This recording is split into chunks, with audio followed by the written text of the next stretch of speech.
where initially you get an $8 voucher towards your trip and up to 4 per day.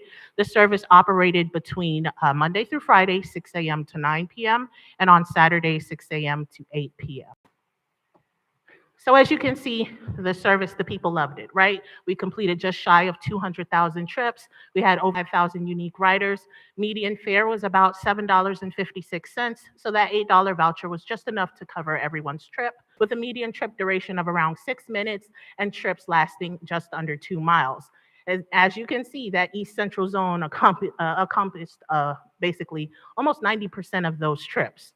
So let's get into some of the details. That East Central Zone consists of multiple municipalities. I see that it's a little grayed out right here, but it encompasses Lake Park, Palm Beach Gardens, the city of Riviera Beach, and West Palm Beach. That 48.3% is the city of Riviera Beach. So we noticed that, a lot of the ridership and the traction from the service was actually happening in this area. So it has some annual cost on what the service ran us for the first year and those unique riders. So as you can see, over 4,000 compared to hundreds in the other zones. So we were tasked by our board to, of course, continue the service, but let's, apply some mitigation to, of course, make it more efficient and fair for everyone. So we are implementing some program changes effective February 1st. So this zone was very large, as we talked about before, and it encompassed multiple municipalities. So we're going to modify these zones to focus on areas with reduced fixed route coverage. And we're going to split that zone into 3 separate zones, and we're reducing the number of trips from 4 to 2, and also reducing that voucher from $8 to $5. Now, keep in mind, the median cost for trip is just about $6.95. So customers will still be paying what's, remnant to a fixed route fare of $2. And basically, with the existing completed BusLink zone trips, 86.6% occur in an area with existing fixed route service. That means we want people to utilize the service as a real first and last mile connection so they can use that voucher, get to where they need to go, and complete their trip with the fixed route service. And also, that little pie chart at the bottom shows you 55.3% of the trips occurred in that mid-East Central zone. That's around the Blue Heron area. So most of those trips are happening in the heart of Riviera. And I am open to any and all questions, and thank you for the opportunity to present tonight. Questions from the board? Madam Chair? Yes, go ahead. Thank you so much for the presentation, the effort, and the support for mobility. What was the reason for the reduction of the voucher amount from $8 to $5? It was really just aimed at cost mitigation. This was a pilot program that was budgeted to operate, under a certain threshold, and it did exceed that. So our direction from the Board of County Commissioners was continue the service, but make it more efficient. So this is one of our aims at efficiency. And how are you marketing or advertising the actual program? So anyone who has the Uber app, the voucher comes up as long as they are in one of those geofence zones. We also have a PalmTran mailing list. So we're sending out information as we speak. Our website is updated. Customers are getting notice that the voucher is going to change and they're going to have to download the new voucher with the new guidelines. Also, when we kicked off the service, when we got rid of that Route 21, we also labeled each bus stop. So customers were given a QR code letting them know all of the information about the new parameters and that their route was going away. So we had a really, boots on the ground approach. We utilized social media, utilized mailers to get that word out. I think the mailers is a better approach, especially for some of my seniors in the community, and possibly working with our communications department to advertise on Channel 18 so that the residents can see actually the voucher that's available. A lot of them, if they don't use Uber, they wouldn't know that the voucher is going to be on there. So unless it's actually sent directly to the residents, my seniors in the community, I'd like to really see if we can do the mailers, do a follow-up with that, and also work with our staff as well. Absolutely. Again, thank you for the program. That is amazing. Absolutely. Thank you. Madam Chair? Yes, go ahead. What were some of the challenges of the program that needed to be improved upon for this next? I think the biggest challenge was utilizing the program as it was intended, right? So in the area of Riviera Beach and surrounding areas, you have a lot of fixed route going on. We have the Route 1 along US 1, we have the 31, the 3, the 33, the 20. So there's a lot of routes for you guys to use. So the service was designed to, hey, let's hop on the 31, but I need to go here. The bus can't get me here. Let me complete my trip. I'm going to get off the bus, going to call this Uber, and then I can, get to my first and last mile, that connection. But I think the biggest challenge was people were not using it as designed. So we actually noticed, and I have staff here with, we pulled up some numbers. People who took the Route 21, which is the route that was eliminated, we got more ridership from Uber than were actually riding the bus. So that let us know that, hey, okay, what if we can get these people, all of these, over 60,000 people who have took BusLink, what if we can get them on the bus? And that's the true intention of the program. And I think that was probably the biggest challenge for us. So these mitigations, by modifying these zones, that's going to move people to the fixed route system. And we'll be monitoring it over the next 6 months to bring our findings back toward the board of county commissioners so we can get some additional guidance. And by all means, if we make any changes, we'll be sure to, get in contact with the city. Shameless plug, we got Mr. Guyton here, who is also a member of the Palm Tran team. So we will definitely, make our way out here and share the information with you guys. What is Route 21? Excuse me? What is Route 21? Route 21 was the route that, as Ms. Hayes mentioned before, we eliminated certain fixed routes to plug in the BusLink service. So Route 21 was the route that we eliminated to plug in BusLink. I know that, but what was the route? Where did it go? Where did it go? Yeah. Hold on, I'm not the map genius, but I have the map genius here. Mr. Christopher Walker, if you could come up and give the exact route alignment. Hey, good evening. Chris Walker, Interim Service Planning and Scheduling Manager. So the Route 21 was kind of a circuitous route that ran from the Gardens Mall to the Mangonia Park Tri-Rail Station. And it went down Prosperity Farms, cut across North Lake, went down US 1, then cut down Park Avenue, went down like Avenue HE. So it kind of went in and out of various communities. The Route 33, when we implemented the BusLink program, the Route 33 was modified at that same time to kind of hit the big destinations that the Route 21 previously served. So St. Mary's Hospital is now covered by the Route 33. Azura Estates is covered by the Route 33. And then Park Avenue is also covered by the Route 33. Yeah, so a lot of thought went into it. We didn't just remove it and say, hey, get on an Uber. We removed it, realigned one route to cover the service, and in addition, added the Uber. So a lot of coverage in this area. And of course, we want to make sure that the service, works for everyone. So these changes, taking the voucher down to 8 to 5, that's program wide. It's not just, geared toward one municipality or one zone. Okay, thank you. Any other questions for? Madam Chair. Yes, go ahead. Full disclosure too, that is my boss, that's the mic. What is, I think it would be helpful to explain the space and trips. You said we reduced the trips from 4 to 2. Could you elaborate on how that works? Yeah, absolutely. So originally 4 trips, right? So we're giving you an $8 voucher 4 times, meaning you can take that trip, you can get on one in the morning, you take one in the afternoon, you take one in the evening, limiting 4 trips. And we were giving you $8 each time to complete that trip, right? It wasn't just $8 for all 4 vouchers. It was $8 each time. So In now, a day, so in a day. in a day's period, correct, Okay. from that 6 to 9 p.m. threshold. So that's, if someone's taking 4 trips, that's $32. And, as long as they're not exceeding that $8 trip limit, we're running that cost. So, taking it down to $5, their trip, they'll still be able to take multiple trips, but we're limiting it to 2. And instead of them having $8 each trip, they will have $5 per trip. Okay, thank you That's all I have. for your presentation. Thank you very much. All right, awesome. Thank you, guys. Good job, good job. We go to our next item. Madam Chair, the next item under awards and presentations is item 6B, December and January Emerging Leaders. Mr. Evans?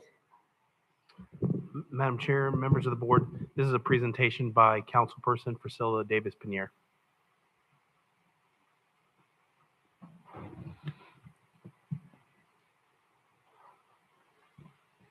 Good evening. Would Miss Christina Reed and Lutalo and Nubia Reed please come forward? I'm going to tell you about two young people who are phenomenal. Today, I'm honored to recognize our December and January emerging leaders, Lutalo Reed and Nubia Reed, two remarkable young leaders who are using their voices, their talents, and creativity to uplift our community and promote inclusion. Lutalo and Nubia were selected because of their leadership, their resilience, and commitment to autism awareness and acceptance throughout Riviera Beach and Palm Beach County. As siblings, they worked together to turn personal experiences into powerful advocacy that inspires understanding, kindness, and compassion. Lutalo was diagnosed with autism at the age of 3 and did not speak in full conversational sentences until he was 5 years old. What could have been a limitation became a platform for inspiration. Alongside his sister, Nubia, Lutalo uses music as his voice to spread messages of inclusion, friendship, diversity, and anti bullying. One of their most recent and proudest accomplishments was performing their original song, the Autistic Genius Song, at the Kravis Center in West Palm Beach during the Best Buddies Champion of the Year Gala in 2024. This event celebrates advocacy and leadership among individuals with disabilities, and Lutalo and Nubia truly represented our community with excellence. Beyond performances, they continue their advocacy through social media, connecting with a broader audience and encouraging acceptance and awareness online. They also actively participate in community programs right here in our beautiful city of Riviera Beach. The Learn to Swim classes through our Riviera Beach Parks and Recreation for the past 4 years, the Inner City Youth Golfers Program, soccer, and even a little Pokemon hunting around the city. Lutalo and Nubia exemplify resilience, creativity, determination, kindness, and leadership. Together, they show how creativity can break barriers, turning challenges into strength and bringing people together. They remind us that leadership comes in many forms, and sometimes it comes with music, courage, and heart, and sometimes it comes in small sizes. Lutalo and Nubia exemplify everything that Riviera Beach needs. Please join me in congratulating Lutalo Reed and Nubia Reed, our December and January emerging leaders, for helping to create a more inclusive and compassionate community.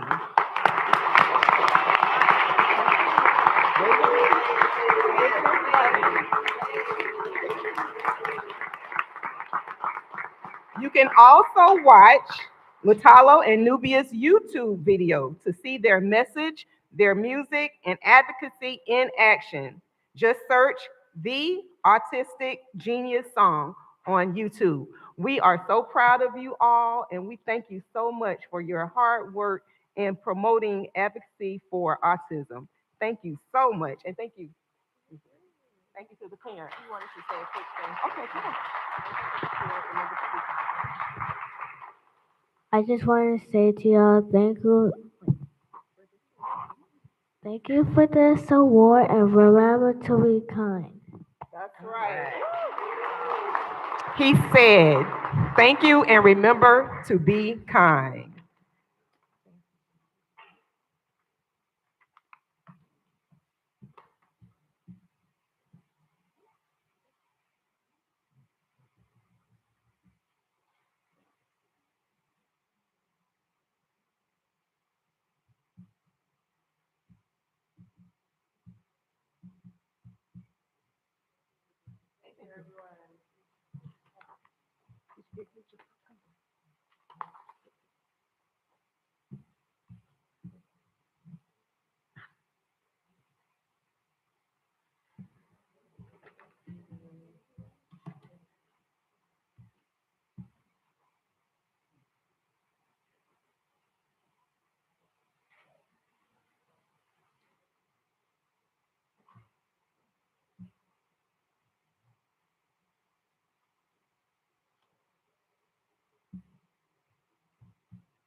Councilperson Davis Pinero for that presentation with these young people. I didn't know they went that young. That's very nice. Next item, please. Madam Chair, we are on item 6C under awards and presentations. Fifth Annual MLK 5K and Divine 9 5K Challenge and sponsorship request.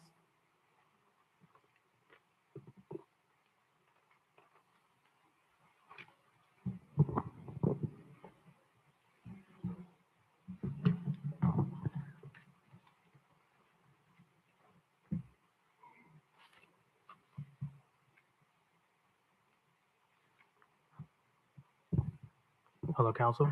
How's it going? Hello. Kenyon Link here with the Black Chamber of Commerce of Palm Beach County.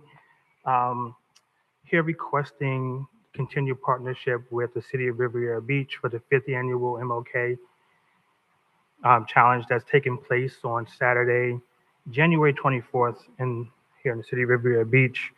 This event is an annual event that continues to honor the legacy of Riviera, honor the legacy of Dr. Reverend Martin Luther King while promoting wellness and community engagement. This event is expected to attract approximately 500 participants, while proceeds that come in supports local businesses within the county, as well as within the city of people who are part of the chamber. The city has in the past supported this successful event. It brought a lot of attention to the City of Riviera Beach, and we want to continue that as best and much as possible. What we're requesting is the use of the Dan Calloway Recreational Center, as well as city closures, police presence, security for traffic control, as well as fire rescue support.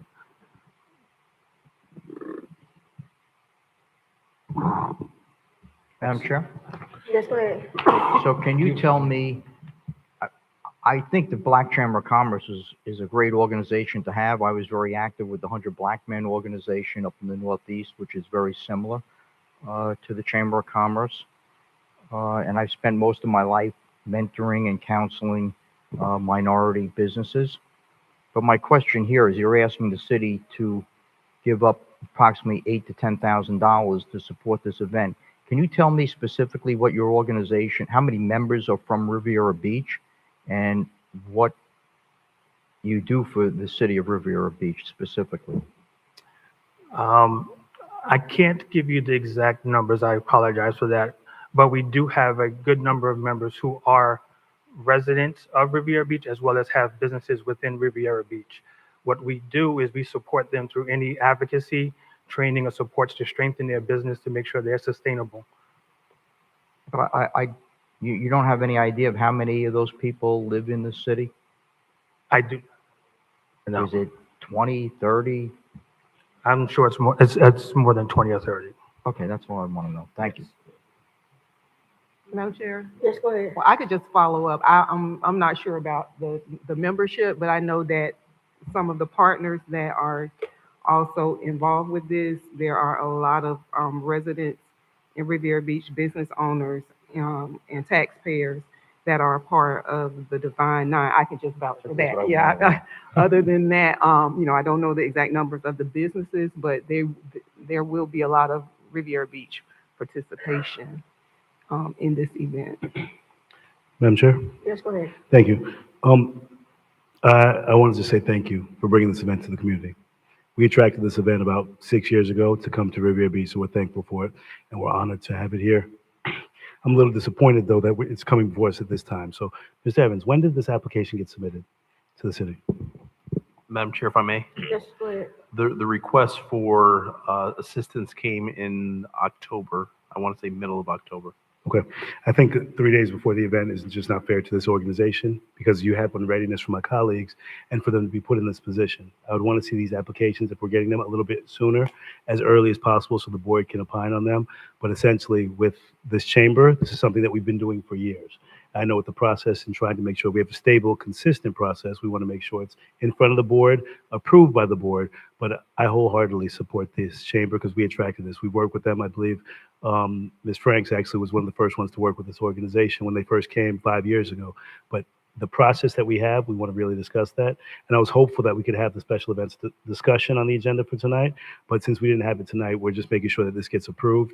And board, I really would like for us to support this because the chamber has been a staple. They have multiple organizations. They don't have these numbers because this is 4 days before their event. So I'm hopeful that we can support this board.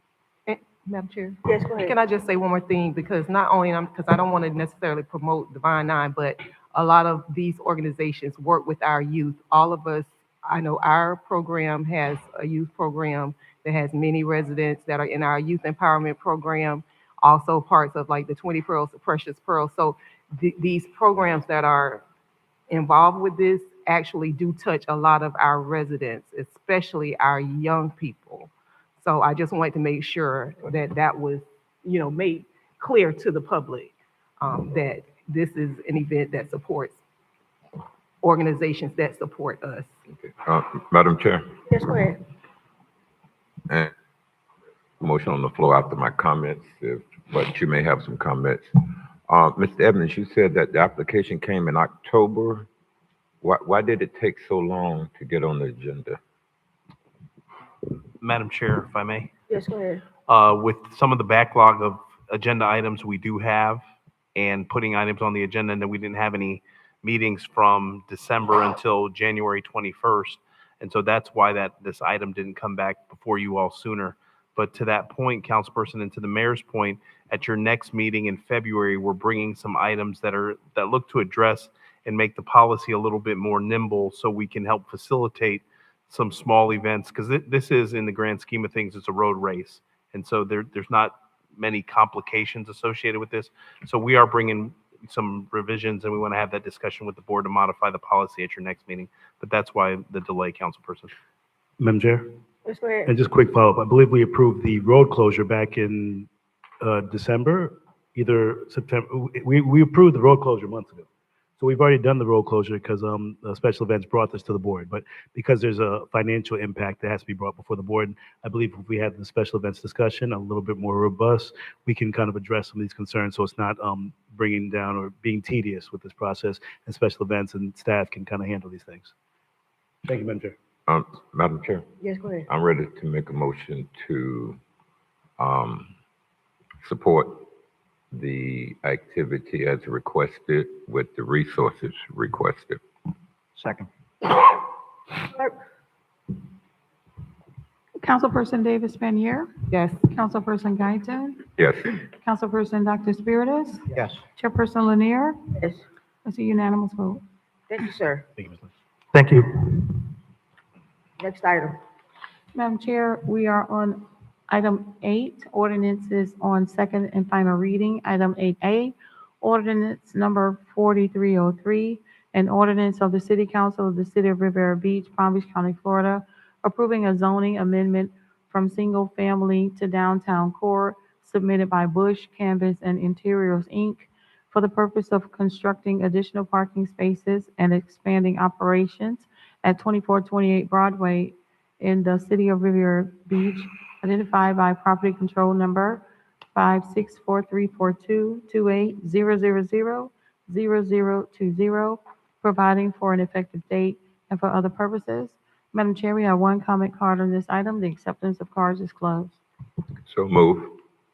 Second. Mr. Evans?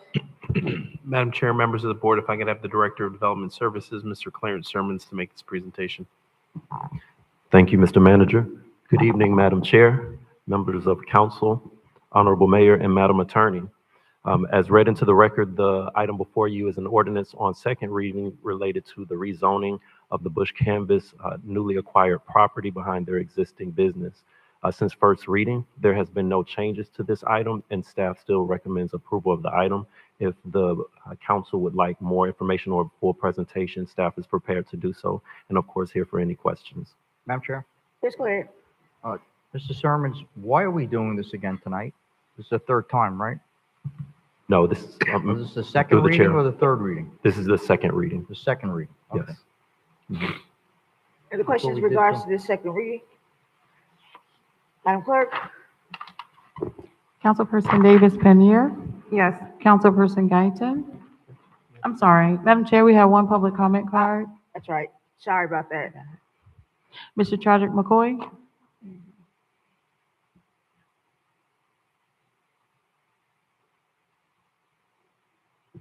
Good evening. Thank you for remembering that I put it in a comment card. I want to start by saying I do support the item, but I will point to your attention, when you look at land use regulations, all properties should be identified by a parcel number and not an address. Particularly in this instance, I would ask the members to consider this and perhaps even give staff some time to go back and correct this on the record, but the PCN number is incorrect that's listed on here. The correct PCN, according to the property appraiser, should be 53434228290000-0020. So it creates a really interesting situation. The clerk just read it into the record with the wrong PCN. But in the normal course for land use regulations, you always use the PCN as opposed to the address. The other part is what they're asking for is a rezoning to unify the property. In a normal course of land development, you do not unify a title until all of the parcels have the same zoning. In this case, I'm not exactly sure what happened, but it seems to be that the main parcel is designated as downtown core, and the area that is subject to this ordinance change is designated as single family. So you certainly have to correct the record, because in normal course, PCNs is what identify any land use regulations and not the address. So I would certainly encourage you to have your staff to look at it, because it's missing 29 out of the PCN number. That's it. Thank you. Madam Chair, Yes, go ahead.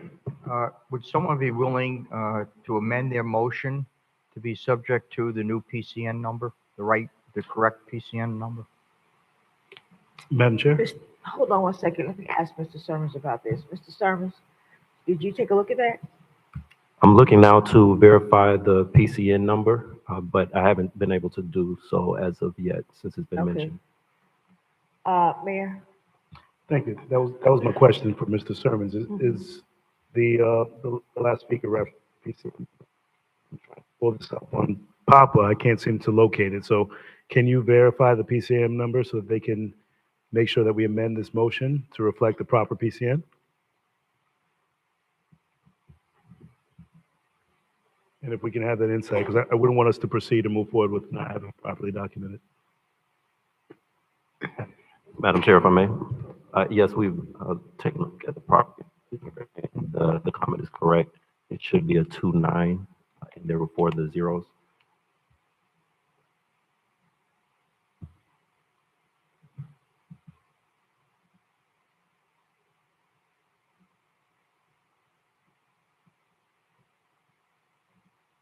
Yeah.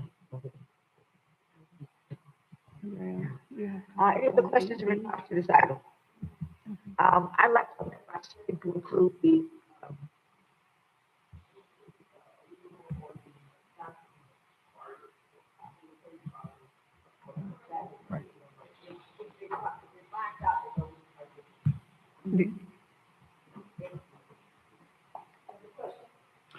Madam Chair, if we can read for the record, do we have the proper PCN? And if it can be read into the record to adjust the ordinance? Madam Chair, if I may.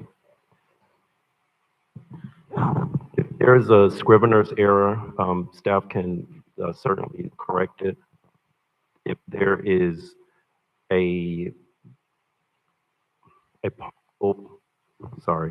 if there has been a parcel combination through the county, they display parcels as one on their website, even though that technically there are 2 parcels that are unified. We just need to double check that that my staff, who was the project manager, not going off of individual parcel versus the unified, want to verify whether there was an error or the individual parcel as opposed to a parcel that could have been unified under a process that the county has. But I believe it would be proper that if there's a scrivener's error, it would be corrected on the ordinance without the need for it to come back before a vote.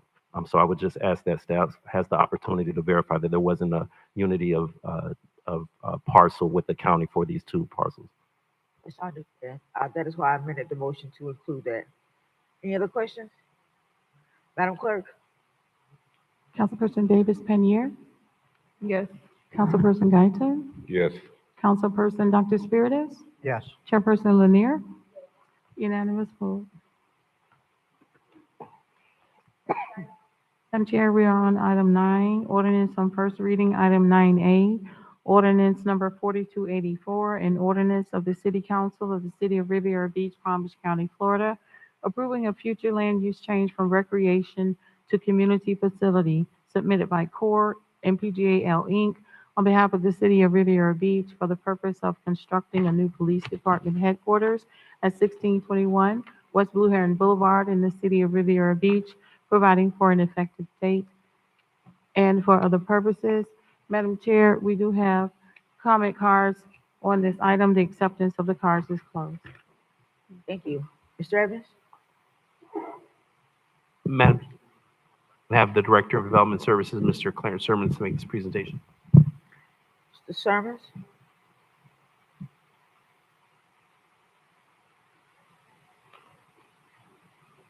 Apologies, Yes, go Madam ahead. Chair.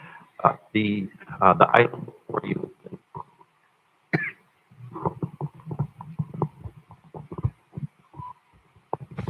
The item before you is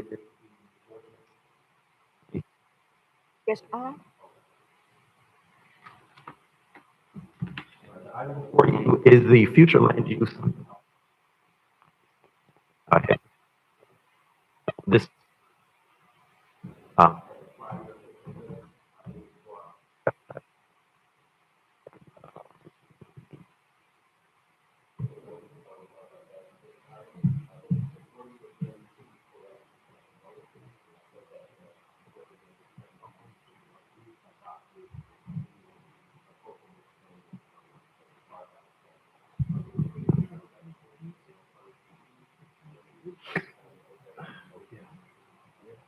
this is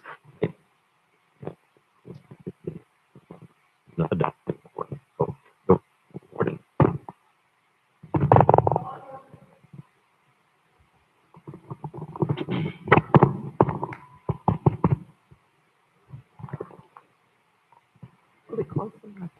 I think so. Just switch mics. Want to get closer? Yeah, just, She's on the way. She's actually. Check.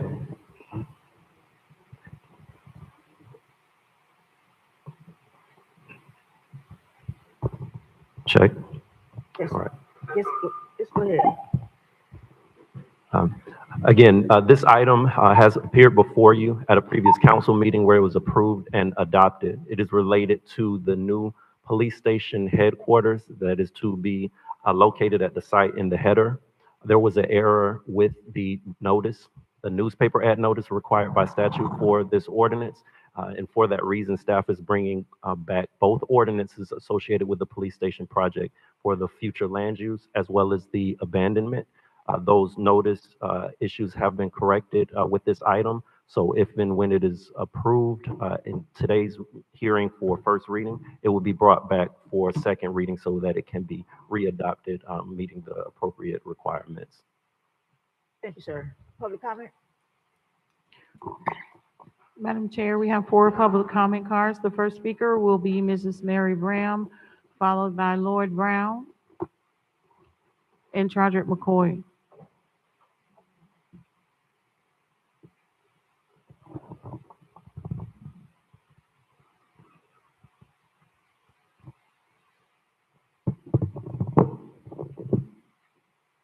Miss Mary Brown, happy New Year to each and every one. I'm going to give you a little briefing here. Early this morning, I've been up early this morning to a community governmental workshop and forum. And I was chosen as one from out of our city to attend this forum to see exactly how we as a government and community is going to move. Barracuda Bay has never made any money for this city here, from day one. The pool there is dilapidated. When you ride through there, the sliding water thing there, rusted. All of that money there, that's the same way, that's the same thing that we did for our utility department. We piecemeal. We spent millions and millions of dollars that we could have been building the things that should have been built. Put that police station there. You have all of those schools there around in that centralized area there. Everything is on that corridor there. You have to build in order to meet where your communities are. You don't have to come across the track. It's right there. Inlet Grove is going to be built over there, and that's going to take place over there. Oh, yeah, it will be built. That was confirmed. It will be built. Take Dan Calloway Park over there. We had the pool. We had the tennis court. We had everything over there, all of those amenities there. When these schools are built there, they will serve as a hub for all of those communities there. So that, see, Barracuda Bay, MLK in this city here, that was supposed to be a national monumental park with historic findings in this city here. Every board that has sat up there, they had their own ideas and their own way of doing things. You see where we are here right today here. Because everybody had their own little ideas of how this should work, instead of looking at the totality of the city. Barracuda Bay, yes, you may have about 20 or 15 seniors that come over there using, but please somebody correct me, but I'm just going to say a 49,000 residents. I may be incorrect, but I'm hoping that it will reach that goal there because we are being built up. It's not being fully utilized, period. It never was. It never was intended for a pool over there. That's why some of that ground area there has those pipes there. And I have more history on it too. Thank you. The next speaker is Lloyd Brown, followed by Charles McCoy and Thane Lozman. How you doing? Happy New Year's, but it's just a new year. I don't know how happy it is. But all I can say is that general area right there, let me tell you, do you ride up on North Lake like 2 and 3 in the day? Do you ride up on Indian Town Road like 2 and 3 in the day? You know it takes you to get from, just say US 1, to just get down to just crossing the railroad tracks. If you're coming down North Lake, it takes you 3 or 4 hours sometimes if you go through that traffic. Cars are lined up. Because see, I scrap metal, so I ride all through these areas. I mean, you put the police station there, that's okay. But what I'm saying is, what about when 3 and 4 o'clock in the afternoon and you got traffic coming through there? Okay, if they call the police, 911, whatever, it's going to take them, if it's a crowd there, it's still going to take them just as much time to come from across the track to get there. So it really ain't no different than whoever put Barracuda Bay there from the beginning. You had the slide right out there. That wasn't even no common sense. That's like a man living by a lake, but yet he'll dig a fish thing in his yard and put fish in it, and he got a lake right there. I mean, you got to look at the traffic. I done been on Indian Town Road. I done been on North Lake. And I done been up there, and that traffic is like at a standstill. But what I'm trying to say is, let's get this water right before we even discuss anything. You keep discussing things like Barracuda Bay moving to put the police department there, all them schools right there. I mean, when the buses come, when the kids get out, you got a guard there where they walking through. Some of those kids don't rush across the street. So it is now you got a police department there. You got kids crossing the street. You got traffic from S Avenue all the way down to that lot by Popeyes. And I mean, I know, because I go through there all the time, because I love Popeyes. And you know, we should, honestly, I think we should worry about the water before we worry about anything. You worried about putting the police department there, that's okay. But let's get the water straight first. If the police department take 2 and 3 years, let's build the water plant.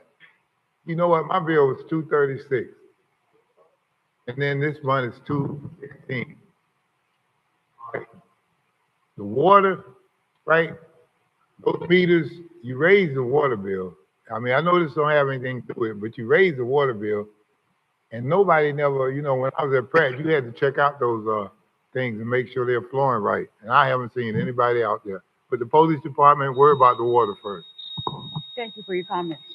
The next speaker is Charles McCoy, followed by Fane Losman. Good evening again, members. Trodrick McCoy. I do agree that this future land use should not be approved. I'm gonna read just an excerpt of the grant application submitted to the Solid Waste Authority. City of Riviera Beach, Barracuda Bay Water Park, located at 1621 West Blue Heron Boulevard, Riviera Beach, Florida, has reached the end of its operational life and can no longer adequately accommodate visitors. Completely untrue. There's also the interlocal agreement that the board members should have seen meeting that regrettably was not uploaded. But I found something very interesting that was in the interlocal agreement that I don't even believe any of the members were even aware of. But the interlocal agreement, and Mr. Mayor, I see that you had signed it.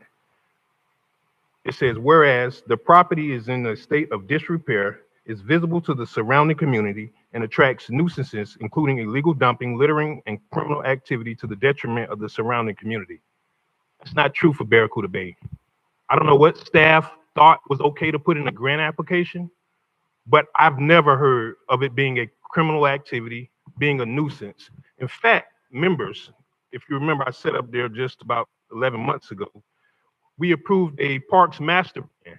And believe it or not, that was a very, very comprehensive master plan, had a needs and priority assessment. You wouldn't believe which one was the best facility in the City of Riviera Beach Parks and Recreation Program, Barracuda Bay.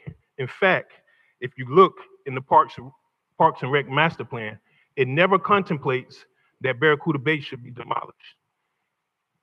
In spite of the grant application and the interlocal agreement actually saying that the building is beyond its useful life and is in disrepair.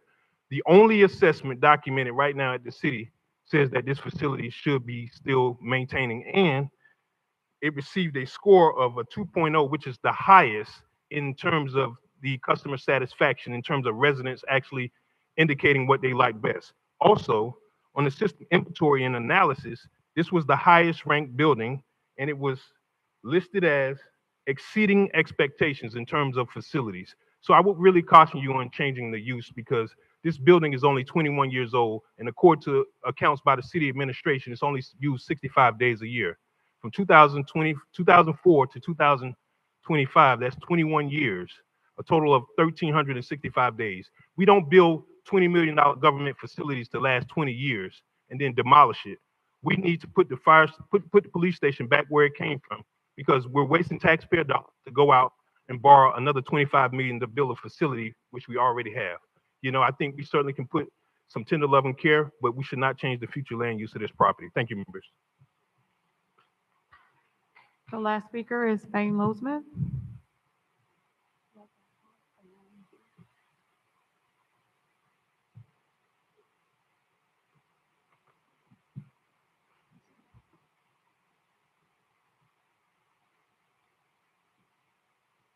Good evening, Fane Losman. I think we all can agree we need a new police station. The question we probably can't agree on is where it should be and when the construction should start. I always thought that the new police station should be where the police station fire complex and tear down the old city hall. The old city hall is pretty decrepit, and they keep, patching it. Tear that down and have the police and fire, and they're right in one place, and leave the swimming pool, Barracuda Bay, where it is. But more importantly, how are we going to pay for this?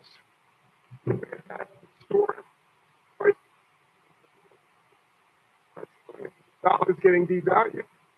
it's going to be hard to raise the funding. And do we want to put that on the back of the taxpayers? I think we ought to wait a couple years, let the police station continue where it is, see how this economy works out, and redo the plans at the right time and move it back to where the fire station is and tear down the old city hall. Madam Chair, this is in the public comment.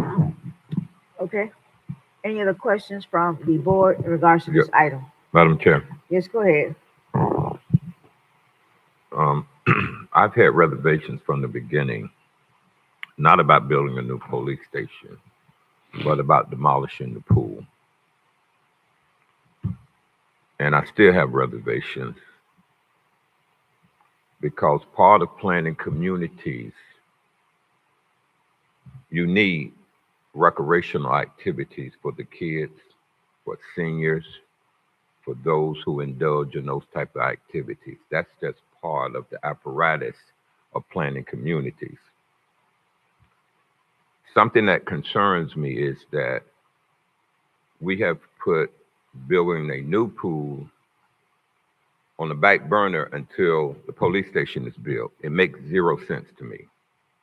One, I don't know why we can't do it simultaneously. And two, I'm wondering why we're prepared to pay the county back funds that if we wait for a couple of years, we won't have to pay them anything.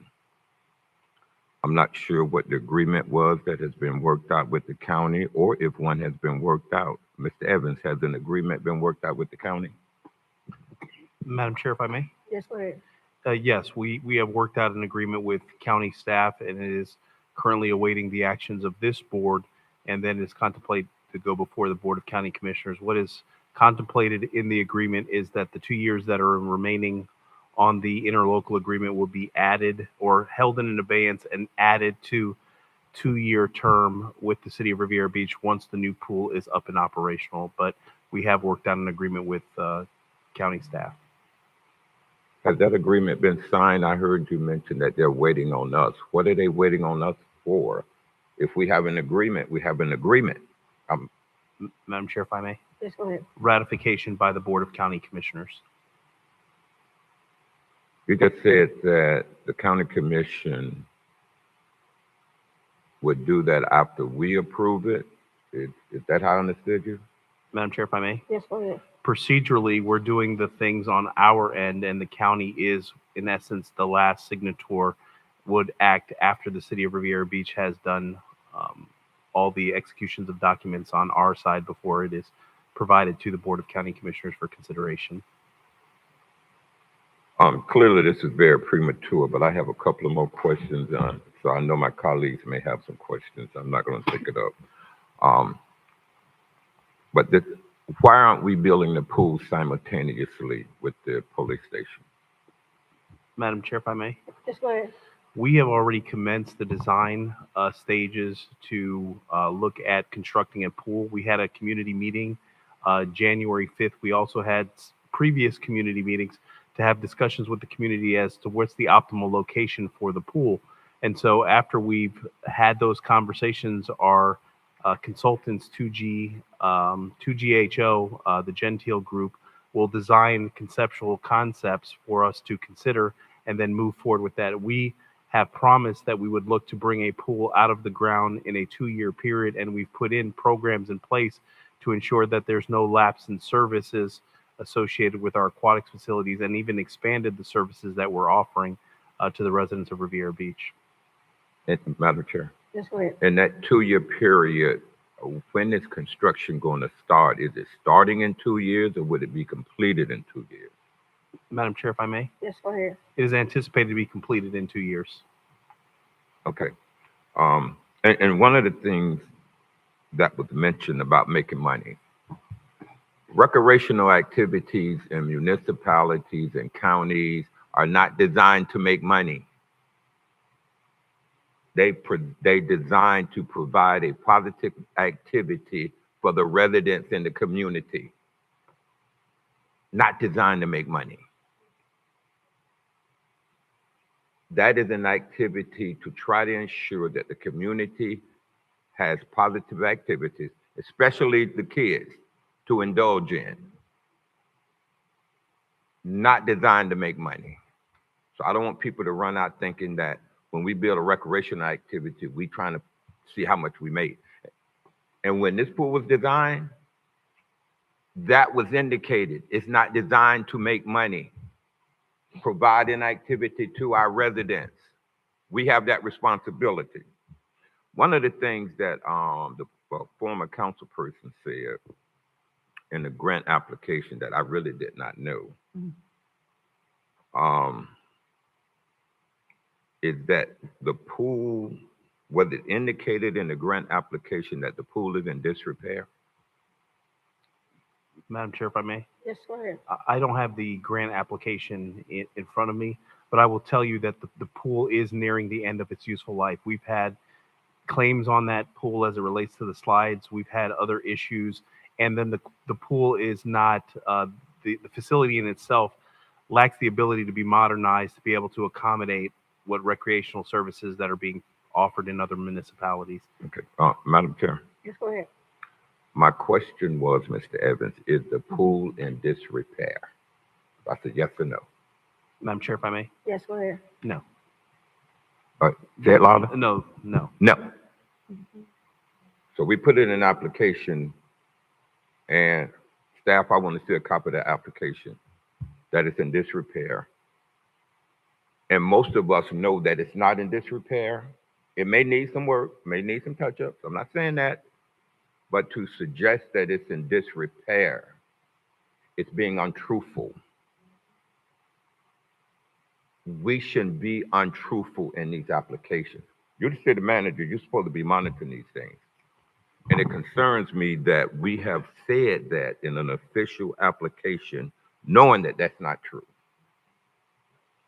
This is not for the naysayer or the yaysayers. That's not why I'm doing this. It's about our reputation as a city. If that's discovered by whoever we submitted that application to, that's going to tarnish our credibility for future applications. Also, the former council person mentioned that we said that the pool is a nuisance and there's criminal activity around the pool. Is that accurate? Do we have criminal activity at Barracuda Bay? Madam Chair, if I may. Yes, go ahead. I would have to defer to law enforcement. They would know the nature of calls or any calls associated with activities that have happened or any nuisance related activities at the park. Okay, I would like information on that from law enforcement. Okay. All I want is for us to be truthful and honest so that our credibility is not damaged for future administrations and future council people. This is not a good look. My last question, there were some legal issues that surfaced, I think regarding notices or something. Have those issues been resolved yet? Yeah. Madam Chair, if I may. Yes, go ahead. Yes, that's why these items are coming back before you for reconsideration. So the notice, by effectively hearing this item again, the city has attempted to cure the issue. Madam Chair. All right, very good. Any other questions in regards to this item? Madam Chair. Yes, go ahead. Question, this grant application that's being discussed, was this the grant application request that was submitted to the county to give us this abatement to overturn? Which grant application are we talking about? And when was it drafted? Madam Chair, if I may. Yes, go ahead. I believe that the only grant application that I'm aware of is with the Solid Waste Authority. And I think that's associated with monies for the demolition. That's the only grant application I'm aware of. And how long ago was that submitted? Madam Chair, if I may. Yes, go ahead. I'm not 100% sure. I don't have that in front of me. I can get that. That same point, my colleague already asked for a copy of it, so if we can get that out to the board. The second question is, my colleague did mention that this is not about making money, but we also have to be fiscally responsible. And we have opportunity and options for us to not cost the taxpayers this substantial amount of money. Because annually, the water park is costing us over, I believe, $500,000 annually in the deficit to operate, operating at 65 days a year. The number of visitors, I'm not sure if Mr. Young is here or if you can answer, Mr. Evans. How many visitors a year does Barracuda Bay have? And then also, what is the fiscal impact that we're receiving? Because we have to be fiscally sound. And with the development, change has to come along with proper resources. I agree, we need a pool immediately. We've provided resources. Residents don't like to see the change that's coming, but we have come to the end of useful life.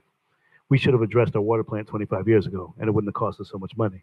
We can't wait till after this facility has completely run down to be able to move or relocate or to address it when it's costing us over 500,000. If you can give us an accurate number, I don't want to misstate what it's costing the taxpayers.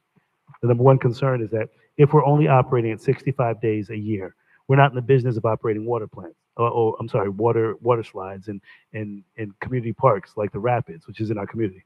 But having a community pool is vital, but it's not going to cost my taxpayers $500,000 plus annually. So we can rebuild that quickly and aggressively and do it simultaneously, as my colleague said. But we have to really understand the fiscal responsibility, because having parks and facilities should not be a burden to our taxpayers, especially when we have so many utilities, so many infrastructure that needs to be addressed. So we can still do the same. We can have a balanced budget. We can make sure that it's not impacting all of our residents and also impact multiple residents versus the under 1,000 visits, I believe, to Barracuda Bay. But if we can get some exact numbers, I'd want my board to clearly understand the decision that this board already made. This board approved this item, but because of a Scribner's error or because of a concern that was addressed and brought to the board, and thankful to the suit that identified this, we want to walk in transparency. So we're doing this the right way, but I would ask that my board still supports the pleasure of the board to move it forward, simply because we're in the right process of addressing infrastructure, addressing growth, and rebuilding. We're also in negotiations with the developer for our community building, which is going to be right back at the City Hall site, which is going to include a pool. So I believe some of the things and concerns are being addressed. Change is happening, but it's happening for the good and the betterment of our residents. And I do support us continuing to have a police station close to our schools that's going to help support our schools in the area. Mr. Evans, if you could address those financial numbers for me. Yes, Madam Chair, if I may. Yes, go ahead. In fiscal year 2023, we, after expenses and revenues, the loss to the city was $237,000. In 2024, after expenses and revenues, the loss to the city was $239,000. And in 2025, after expenses and revenues, the total loss to the city was $350,000. Madam Chair, also the question was posed to staff with regards to the number of attendance. In 2025, our numbers were 3,600 or 3,964, and in 2024 it was 6,514. Madam Chair, if I may, with regards to what the city of Riviera Beach has done, because I think to put this conversation in context, we've been having conversations with the board and the community in public forums related to this for years. We did bring ideas to the board and looked at multiple facilities to be able to accommodate the Riviera Beach Police Department, and that particular site was selected by a previous board as the optimal location, as it was already under the control of the city of Riviera Beach. It also hardens the school campuses that are adjacent to it, and 65% of the crime that happens in our community is in close proximity to the Barracuda Bay location. Also, we have facilitated relationships with the Rapids, whereby if anybody participates in a bona fide Riviera Beach program, that they are eligible to receive free of cost an annual pass to the Rapids. That's for a period of 2 years. Also, we have discounted passes that residents can acquire from the city to be able to have day passes to attend the Rapids, as well as we have partnered up with local municipalities and acquired passes to the North Palm Beach Pool, Gardens Pool, Lake Lytle, Gaines Park, to be able to, if a resident wants to go to any of those pools, they would pay the resident rate that those municipalities offer to their residents. And then we have partnered and created a program, Swim on the Go, where residents will be able to participate in aquatics programming in their community. And that we've got agreements in Thousand Oaks, I believe, Sonoma Bay. We're working, finalizing some stuff with Berkeley Landing. So we do have programs where we actually going to be in the community providing aquatic services. And then Mystic Woods apartment complex has given us the ability to operate our full gamut of recreational programs associated with aquatics out of that pool. So we have put things in place to actually mitigate the impact. And I will tell you, from the services that we're looking to provide, the Rapids in and of itself is open 200 days, where we're only open 65 days. We also are going to provide transportation services during the summer and on weekends to be able to get kids to the Rapids. So if they do have an annual pass and they meet some of the criteria that we have to utilize our transportation, we will take them and their parent to and from the Rapids. So we have put things in place that would try to mitigate the issue. And then we did repair and have up and operational our splash pad at Callaway. Thank you. And Madam Chair, just for my final comment, the last concern, and as we all went to, the entire board traveled to Tallahassee, I'm hopeful we'll get a report on that. The issue that we addressed was the property taxes. This is going to be a ballot initiative that's coming before the board. And these tough decisions are what we're going to have to make as a board, because a lot of these departments, parks and recs, development services, they're going to be downsized or eliminated. So we have to be prepared for some of these tough decisions, especially if this ballot initiative passes in this coming year. So these are some of the things that we have to look at when it comes to fiscal responsibility, and still continue to provide the services, because we're not looking to make money, but we shouldn't be losing $500,000, $250,000 every year in regards to facilities. We can do both at the same time. So I want to make sure that this is something the previous board passed. And because we had to renotice it, I don't want us to overturn or change the entire direction, but just make the right decisions and move forward with supporting what the pleasure of the board was. Thank you, Madam Chair. And Madam Chair, I also do want to note that based on the modification of the program, there is no loss of staffing, there is no loss of personnel, and the program is anticipated to save the taxpayers $193,000 after expenses with the new program. So we will be able to offer more services at a cheaper cost in that time frame that we are moving forward with the construction of a new aquatic center. Thank you, Madam Chair. Yes, go ahead. Just let me say, even if, Barracuda Bay was going to stay, I would say some of those programs that we're talking about having in the communities, I think they're great ideas regardless. And I will say, I agree with everything my colleague, Mr. Guidance, said. I definitely want to see this grant application. And, I totally agree that we always are frustrated when the media and people, shed a negative light on our city. We definitely don't need to be doing it ourselves for the sake of getting grants or funding. I would like for us to be transparent, and this is in our community, and so don't like that, how it was reported in the grant. Definitely when I don't think that it was totally accurate. So who is responsible for completing the grant application for this particular one? Like what department? Who? Madam Chair, if I may, Yes, I have to see the grant application. I don't have it in front of me, but I will find out and share that with the board. Okay, so when we get a copy of that, can we find out who was involved with that application? I definitely support the police 100% having a new facility. And like they said, yeah, the recreation is not a fundraiser or money maker, but neither is the police station, the fire station. Those are where we provide services. So I am interested in seeing that. And, like I said, I definitely support the police having a new station. I think is well deserved, and respect all the work that they do. I do still have concern when you're talking about, I think the mayor mentioned, the fiscal responsibility. Can you just make it sound better that we're tearing down a building that was like 20 million to rebuild one that's like 25 million? Like make fiscal sense to me. And I think a lot of the things, like the things that like people are saying about the usefulness and the the current state that it's in, that's because of maintenance. That's because if you don't maintain something, that's exactly what's going to happen. I believe if it's maintained and someone put a great marketing plan, that the place will be filled all of the time because it's a great resource in our city. It's something that our families have enjoyed over the years.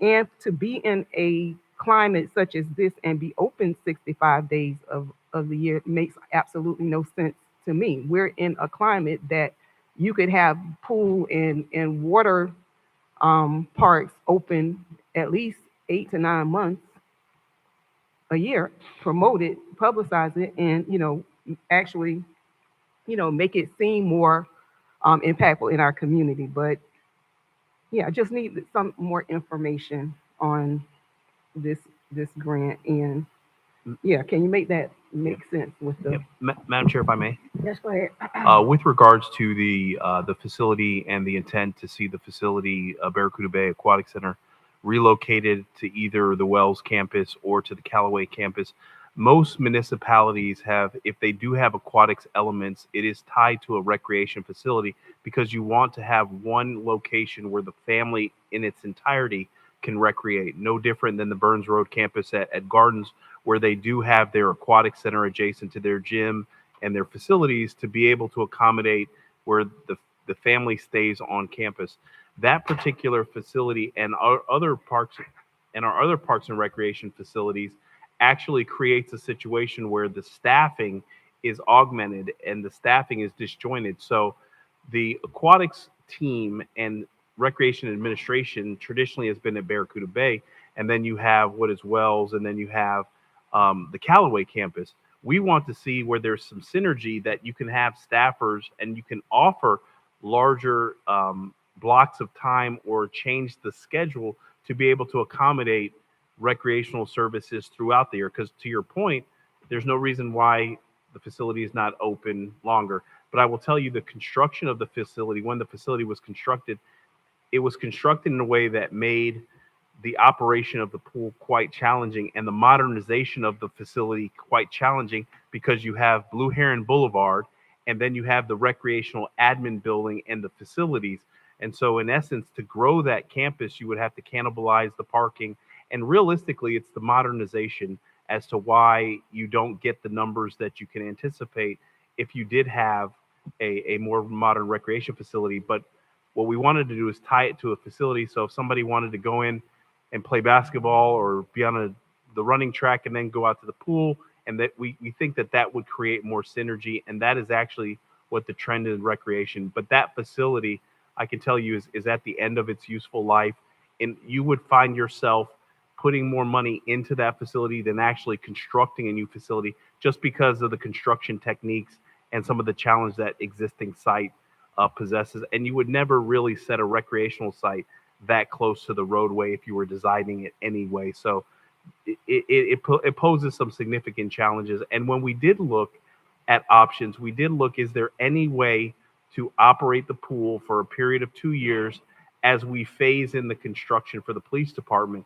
And unfortunately, the way it was constructed, you have the mechanical equipment on one side of the property and you have the pool on the other side of the property, and there's no way to effectively do that. And so we did look at every option and alternative to continue to maintain it at that particular area. We looked at temporary pools. We looked at shipping containers. We looked at multiple options before we got to the option that we are. But in order to pass what the regulations are for the health department for a public pool, there is significant restrictions. So we did hire a consultant to help review our plan to make sure our plan was, one, safe, and two, can provide the services to the residents so there is no gap in service. Madam Chair, Yes, go ahead. and I know we got to move on to the next items, but this is my last. You just mentioned something about relocating either to the Wells Recreation Center or the Callaway Park. Earlier, you said that a design team had already begun to develop a design for the pool. Is that correct? Madam Chair, if I may? Yes, go ahead. Yes. as a planner, I'm thinking as a planner now. Which facility are they designing for? Because, please stop, don't do that. That's not necessary. Which, which facility are they designing for? If you say they're already designing and we haven't selected the property because it has to be designed specifically for the piece of property that it may be going on. Madam Chair, if I may. Yes, go ahead. They're designing for what is the Callaway campus. Because even in the community charrettes and discussions we've had with the community, there's been resounding support to see that facility return back to its home location. So we're moving in that direction. But also, I do want to mention that there is likely to be an aquatics element that would be at the Wells campus as well. Different type, but we are looking to plan for what is the pool that would be at the Callaway campus. Okay. Just 2 or 3 minutes ago, I did ask about which campus that it was being designed for, or no, you said relocate to either Wells or Callaway. So it appeared to me that the decision had not been made. That's why I led with that question to see if you were going to specify which property we were going to use. Once I started to ask more questions, you landed on Callaway. So my question is, who is designing it? And how far they're in the plans? And I would like to take a look at the plans. Madam Chair, if I may. Yes, go ahead. Obviously not now. Yeah. It's they're the conceptual design. So once we do get that concept back and we can share even the meeting minutes, we will share that with the board. But the location is not concrete until you as the board ratify it. And so that's why I'm speaking in general terms until you all make a determination. But the conversations that we've had throughout this process and with the community has been where people are leaning towards, the community is leaning towards seeing it placed back at the Callaway campus. Okay, thank you, Madam Chair. But last thing, they cannot design a facility without identifying the property. And you're saying we're waiting on us to do that. So I'm wondering how they designing this without knowing which property it is. That's all I have, Madam Chair. All right, thank you. Madam Chair. Yes, go ahead. Okay, Mr. Evans, is the new pool being built with funds from the bond, $55 million bond that was approved for recreation? Madam Chair, if I may. Yes, go ahead. Part of the campus will be those monies, not 55 million. Well, the Parks and Recreation bond in totality, 55 million. Right. Earmarked for Callaway is about $6 million. So there is a chance where that funding could be utilized for the purposes of the aquatics, the pool, or some other improvements that we look to do at that site. That's a decision that this board will have to make. Okay, so Madam Chair? Yes, go ahead. So, I really appreciate the fact that you as a city manager brought forth the new police station, and we're getting a new police station. I think that's great. I'm a strong supporter of the police department. I think they're fantastic. But as the people said when they got up here, and my colleagues, I'm conflicted with spending this money when we're about to spend $400 million on a water treatment plant. We're going to be spending close to $90 million on 3 fire stations. And then we're going to be spending close to $50 million on this new police station. These monies all have to be paid back. They're not, being fiscally responsible, as the mayor said. We don't have, just because we bond something doesn't mean we have to spend all the money that the people approved in a bond. We can spend less money. We don't have to spend any of the money if we don't want to. But that's going to be paid back in taxes. The people are going to be paying for that in the future in their tax bill. So it's not free money. It's not really being fiscally sound or responsible when you're spending close to $1 billion in bonds in almost 1 year. That's a lot of money. I myself am a little conflicted with the cost of the swimming pool itself. I'm not so sure it's reached the end of its life. Everybody would like to have a new facility. Everybody loves new facilities, but we have to be fiscally responsible. I myself have spent many years lifeguarding and swimming, and I've seen the pool there. I don't see anything really wrong with that pool, quite frankly, from as a community pool. Uh, if we have liability problems with the slides, clearly we can eliminate the slides. I mean, that's an easy resolve to that issue. But I'm conflicted in spending. We spent close to $20 million, or whatever, to build this facility, and now we're going to spend another 23 million, as my colleague said, to build a new one. So that's close to $43 million, or whatever, we're spending for dirt. That's just for property, when we have the vacant property sitting right where the old police station was, and the infrastructure in place for a new police station there. So I'm very conflicted with this. I do appreciate the fact that you want to build it near the schools. I'm not so sure that's a great idea. When the schools come out, there's going to be a lot of buses and kids running all over, and if there's an emergency, that could create a conflict with our police department. So I'm not so sure the location is the best. I certainly support building a new police station as fast as we can. I believe that the designs for this police station could be moved to the old location. I don't think we haven't even done, we haven't done a foundation or anything, soil borings. I don't know where we are. I think we have done soil borings, but I think the facility could be moved to the old site, which is probably the most central location in the city. If you go from Military Trail to the Ocean Mall, the most central location is going to be 600 Blue Heron. And people see it there. It is a government center. It's easier for people to see when they see the firehouse and the police station. Probably the city hall should go on that same location as well, or across the street where Wells is. So you have a real government center like most municipalities do. But I'm conflicted. I don't want to.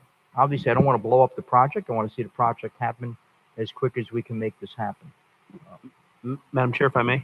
Yes, go ahead. Just to provide some additional context, right now, the Riviera Beach Police Department is at an office building, and that particular facility poses significant challenge as it relates to officer safety, as well as their ability to have their own facility.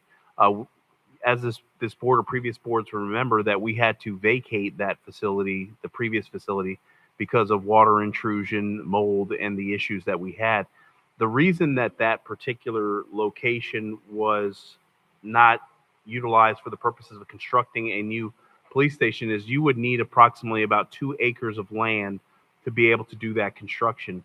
What is contemplated at the City Hall campus is that you would maximize the development opportunities to help defer and defray the cost associated with City Hall and the other items that you still need to build.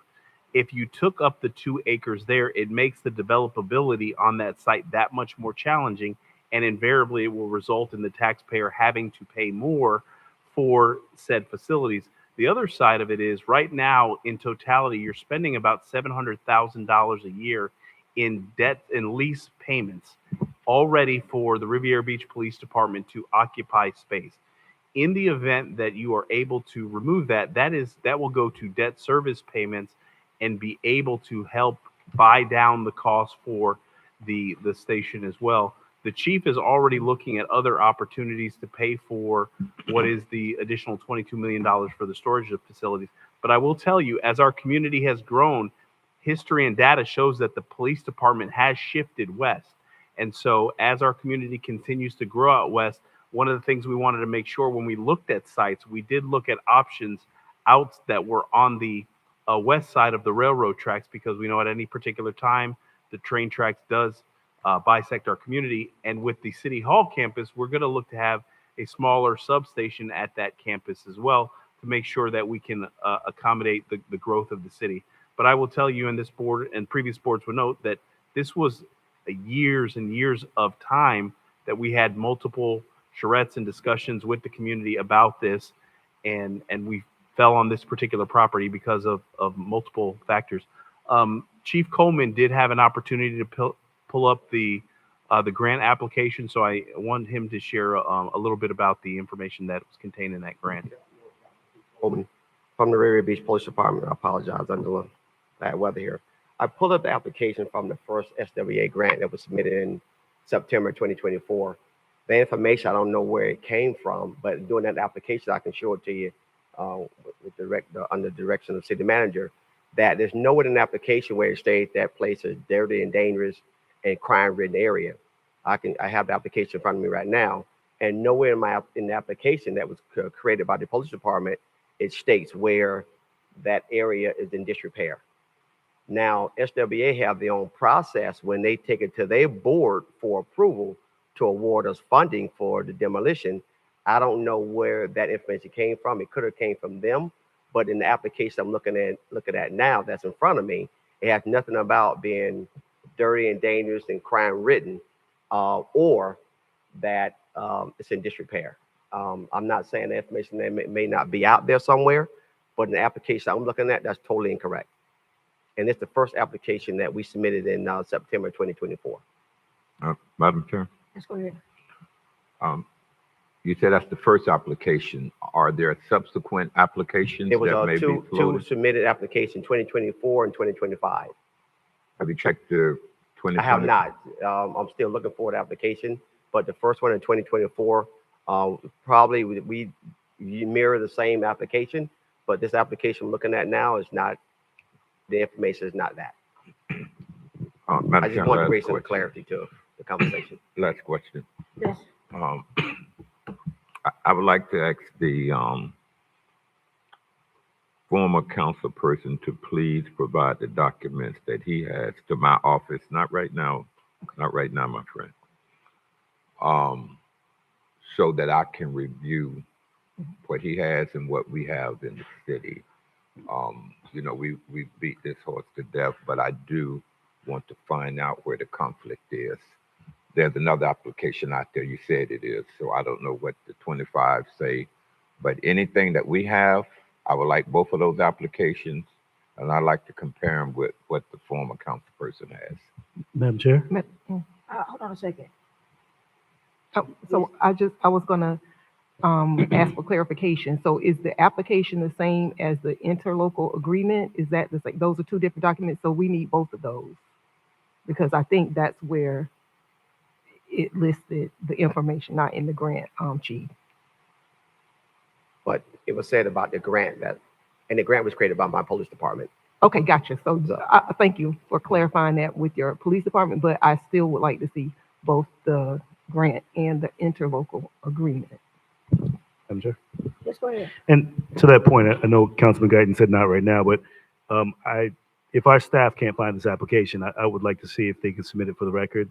If our former councilman could submit to the record to our clerk's office, and she can disperse copies tonight. We're making decisions that this board has previously ratified, but this is a decision that we have to make. And if our former councilman can submit so we can verify that to the clerk, I would love to see a copy of that tonight and not wait on it to come to us later. In addition to that, the application, Mr. Evans, this is something that if it's so recent, we should have a copy for the record. So we got to figure out where is this copy, what was submitted, and of course things get lost in translation. But this is a grant that was submitted to SWA. So as Mr. Chief Coleman was able to find in 2024, whatever we have for the record should be available if this is a factual document. That's the first thing. The second thing, colleagues, to my concern and to that same point, I understand there's some hesitation with possibly proceeding, but also understanding the timeline on relocating back to the current site. We're in negotiations now with the team that this board did approve unanimously to proceed with the Wells site and 22nd Street with a development team. If we try to add a government facility back to that site, that's going to change both developments, which could then delay the progress of this police station by 1 to 2 years, to even have discussions, redesigns, and to have development completed. Trying to overturn all of that right now, and we're back at this position because of an error from our staff, is not the direction that I would want this board to take. I was on this board. I went through the community threats. We had the conversation. This was the direction and the pleasure of the community at the time, and it did pass. I think our concerns from my board is that making sure that we have adequate facilities for our residents to be able to engage and to enjoy. So I want us to really take a look before we just overturn the entire decision. Because if we decide to just rebuild or to reestablish Barracuda Bay at its current site, we're still going to build a police station. There's still going to be a cost, and there's still going to be a large fiscal impact that's going to cost us a lot of dollars. So I really want us to make a clear, conscious decision tonight, and that's why I kind of want a copy of this application now, and also have all the information. Madam Chair, Yes, go ahead. could my veteran board members please clarify? So if if there's a yes vote tonight on the first reading, it will come back a second time. So if given new information and, more consideration, because I hear you, Mayor Lawson, but, not everybody, not all residents agree with it being at Barracuda Bay. There's a large amount, and I've spoken to some officers. They don't really care that it's there. They just want a new facility. So, I would just like to get the information. So, if I do vote yes today, doesn't necessarily mean I won't I change agree to that, and thank in you, the Councilwoman. future. Absolutely agree. Thank I you. think that, we'll call the question, I think that for me, it was the cost of the police department. Everywhere in this city, especially from Avenue E all the way over, the prices have skyrocketed. Either Safe Harbor or either Viking has bought that property up. The Barracuda Bay site, we own that property. If we're going to go somewhere else, we're going to have to buy that property. The Avenue E property is about $20-30 million. So from my standpoint, I'm looking at it as a point of fiscal responsibility. That property at Barracuda Bay is what we own. If we go anywhere else, we'll have to buy the property. So if you're going to pay $20 million for property and another $20 million to build it, that's the pleasure of the board. But for my say so, I want to make sure that we are at a site where we don't have to pay for that land. And where it is now, we don't have to pay for it. But anywhere else, and especially if you're talking about the old police station, Avenue E, all that's been bought up by developers. So we're talking about, and especially the city approach anyone in this city with a piece of land and say the city wants to buy it. What do you think will happen to the price? Double. So because we have a site that we already own, that is the reason why the majority of the board at the time said, let's move forward with this site because we own that land, and anywhere else to fit that police department is going to cost us money on top of the building. So that is the reason why we went in that direction. Madam Chair? Yes, go ahead, sir. Okay, Manager Evans, the ITN, I think that's what everyone was referring to, I think that's what the mayor was referring to. Have we finalized any agreements with the developer yet? Madam Chair, if I may. Yes, go ahead. That is currently under the cone of silence, but we have had our first initial kickoff meeting. But is there an executive agreement? I'm allowed to ask that under the cone, right? Is there an executive agreement? Not at this particular juncture, no. Okay, so then we still own that land. Yes, go ahead. Yes. Okay, so then we don't have to buy new land. We could put the police station where the police station was. Madam Chair, if I may. Yes, go ahead. You could move, if you wanted to, you could move the location. You'd have to probably redesign certain elements, but yes. Okay, thank you. Very good. There is a second bite at this apple at the second reading. Madam Clerk. Madam Chair, we need a motion on this item, please. What's that? We need a motion on the item. We did that when you first read it out. No? A motion to approve orders number 4284. When we first read this item out, when you read this item, no one said so moved or second? No. I think I said second. No, I didn't hear it, ma'am, and I don't have it in my notes. There was a song when this was read, because we wouldn't have went no further if that was the case. I didn't hear it. Did you hear it there? I didn't hear it. Did I hear it? I remember. Item. No, I didn't hear it. So what's happening? The motion was so moved, I think by who? You? Look at me. Mr. I thought it was you, Mr. Guyton. I don't know. Yeah. could have been. Councilman Okay, Guyton let- made the motion and Councilwoman Lanier seconded. And tonight, staff, I don't know what's going on, but let's just kind of get it together. Everyone, because this is not a good look. And my colleagues, it was made and properly seconded. So if it wasn't clearly documented or heard, or there was some unreadiness, let's just make sure we all get it together, because we've been having too many issues tonight with the sound, with the communications, with everything. So we got a Okay, few more items. let's move forward. Okay, let's go. Now, I'm sorry, Madam Chair. Let me get clarification like Councilwoman Premier did. If we move Clarification. forward tonight, this is the first reading. Yes, sir. It and has to come back. We can, Yes. it would come back to us. And you can say no and it doesn't go anywhere. Okay, I'm not committing to the second reading, but I'll move it forward on the first reading to keep things going. I move to approve. I'm moving the motion, Ms. Hall. And that's a second again. Madam Clerk, go ahead. Councilperson Davis Penier, Yes. Councilperson Guyton, Yes. Councilperson Dr. Spiritus, Well, maybe I'm supposed to be if the person, I'll say yes. Chairperson Lanier. Yes. That's a unanimous vote. We're going to go into public comment now. Public comment shall begin at 7:30 p.m. unless there's no further business of the city council, which in that event, it shall begin sooner. In addition, if an item is being considered at 7:30 p.m., then comments from the public shall begin immediately after the item has been concluded. Please be reminded, the city council board has adopted rules of decorum governing public comment in public conduct during official meetings, which has been posted right here in the middle. In an effort to preserve order, if any of the rules are not adhered to, the city council chairperson may have any disruptive speaker or attendee removed from the podium, from the meeting, and or the building if necessary. Please govern yourselves accordingly. Madam Clerk. Madam Chair, we have 10 public comment cards. The first speaker is Tristan Willis, followed by Sativa Williams and Dr. Philip Dukes.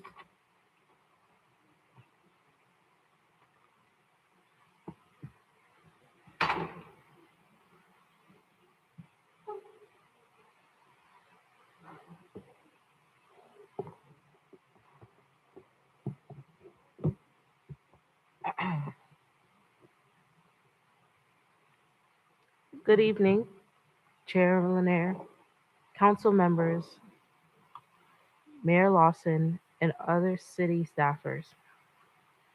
My name is Sativa Williams, and I'm a resident of Riviera Beach. On the behalf of the 9 students who attended Palm Beach County Days in Tallahassee last week, thank you for giving us the opportunity to share what this experience meant to us. We may be young, but this trip showed us clearly and powerfully that our voice matters, our ideas matters, and our future depends on how engaged we choose to be. Over 2 days, we witnessed government in action in a way no textbook could ever capture. We sat across from the very people who write the laws that shape our daily lives. We watched the pace of legislative sessions, the constant meetings, the nonstop decision-making, the pressure of representing thousands of constitutions at once. Hold on 1 second. Yeah. Hold on 1 second, ma'am. I didn't mean to stop you in the middle of that, but we need a third member here. Could I get Mr. Guyton?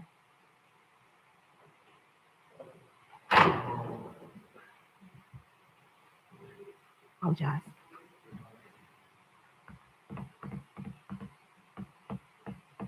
We will take a 5-minute recess, please.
Chair Walter.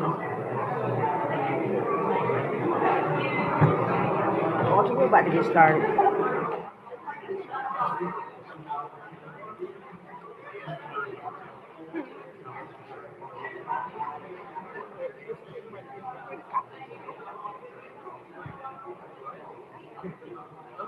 Walter, do you copy?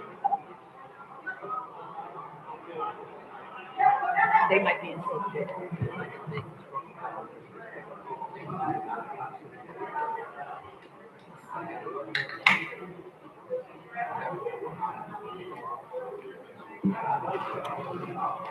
All right, we got enough here.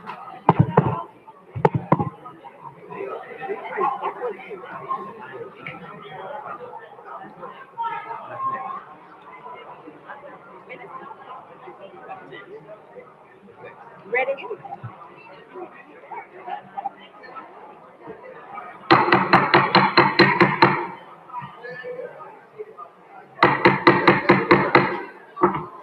We're going to resume our meeting. We had a young lady up at the podium. Mr. Walter, could you start her clock over? She was interrupted and she probably lost her train of thought. So let's start her from the beginning, okay? Thank you, Walter. All right, you can go ahead, ma'am. Good evening, Chair Lanier, council members, Mayor Lawson, and city staffers. My name is Sativa Williams, and I am a resident of Riviera Beach. On the behalf of the 9 students who attended Palm Beach County Days in Tallahassee last week, thank you for giving us the opportunity to share what this experience meant to us. We may be young, but this trip showed us clearly and powerfully that our voice matters, our ideas matter, and our future depends on how we engage, we choose to be. Over 2 days, we witnessed government in action the way no textbook could ever capture. We sat across from the very people who wrote laws that shape our daily lives. We watched the pace of the legislative session, the constant meetings, the nonstop decision making, the pressure of representing thousands of constituents at once. Many of us were surprised by how busy our legislators truly are. 15 minutes later, someone new was at the door. Yet even in that rush, they made the time to listen to us. For us, that was the most meaningful part, being heard. We asked questions about education, safety, community needs, and issues affecting young people. And instead of brushing us off, our legislators leaned in, they listened, they responded, they encouraged us to stay involved. Some of us even said it felt unreal meeting the people we usually see only on television and realizing they are real, approachable, and genuinely invested in our communities.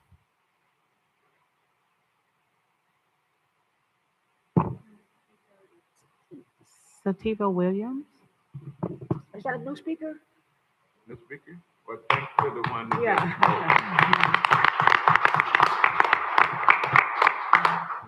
Yes, go ahead. Good evening. My name is Tristan Willis, student. Get closer to the mic, please. Oh. Hello, my name is, good evening. My name is Tristan Willis, 7th grade student from JFK Middle.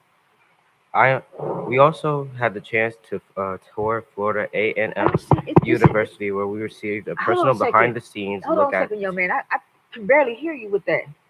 Could you put the mic a little bit closer to you? To you? The mic.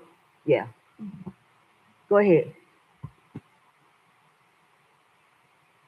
Good evening. My name is Tristan Willis, 7th grader from JFK Middle. We also had the chance to tour Florida A&M University, where we received a personal behind-the-scenes look at the TV and radio station. For students interested in journalism, engineering, production, or media, this was a moment of pure inspiration. Seeing this equipment, the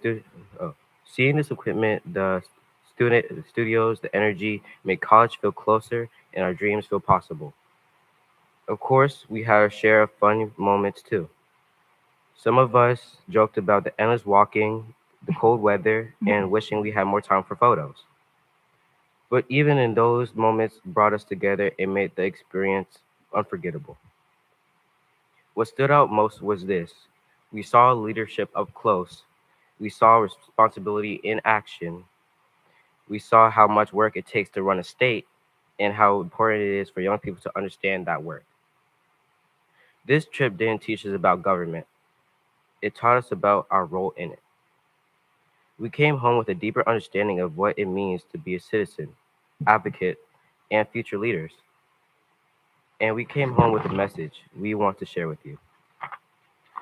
Investing in youth civics engagement matters. It changes how we see ourselves. It changes how we see our community, and it prepares us to step into leadership with confidence and purpose. Blair Lawson, uh, Chair Lanier, and council members, thank you for supporting opportunities like this. Thank you for believing that young people belong in a seat at the table. And thank you for continuing to build a community where students like us can learn, grow, and lead. We are grateful for the experience, and we are ready to use what we learned to make Riviera Beach even more stronger. Thank you.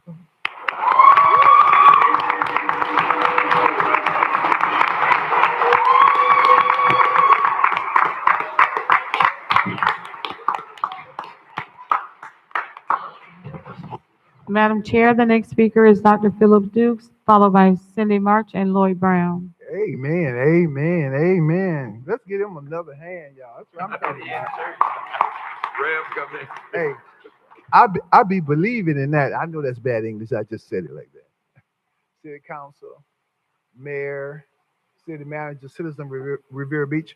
Tonight, next time when I get up here, I'm going to talk more about Zimbabwe, Benin, and the Sudan. But I need to take a turn today and talk about our present administration in America. I am neither Democrat nor Republican, but Democrats and Republicans who know better need to stand up. We have a president that has decided that he's going to tell the Smithsonian what they can and cannot teach.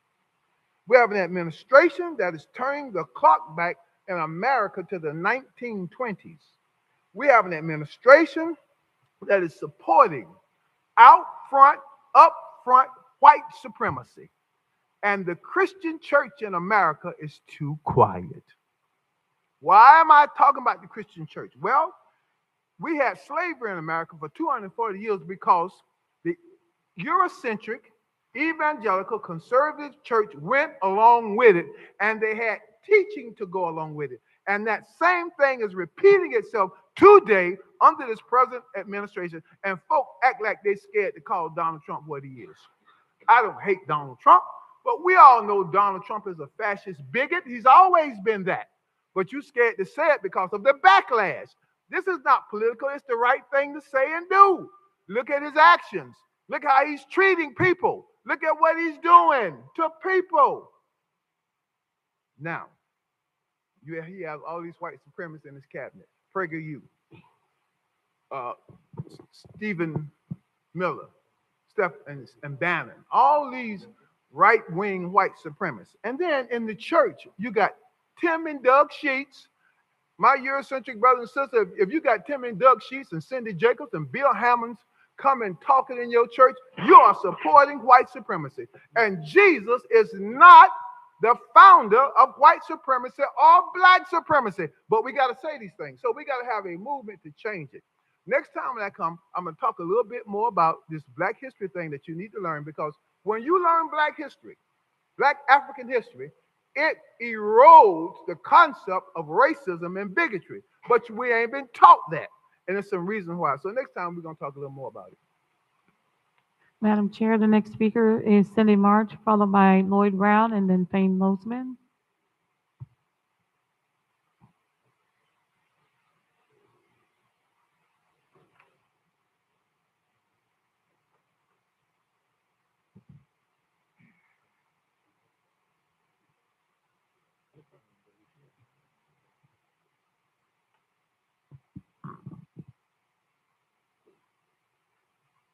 Good evening, Council.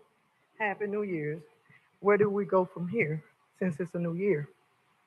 Well, I want to start by saying I appreciate the police department, the best police department we have had in a long time, as well as the police chief, whether we like it or not. But on the other hand, I don't feel like you all should tear down Barracuda Bay because number one, Barracuda Bay was not operating until 2004. But on the paperwork, it say 1997. It also says stay operable until from 2004 to 2034. So the time has not expired. So if we're going to be honest as a leader, we got to first be honest and transparent to ourselves. I'm not here to point fingers, but to sit here and our city manager answer the question with a yes or no answer, and he lied with that question. It's very misleading. It's very mind-boggling. So how can he lead employees?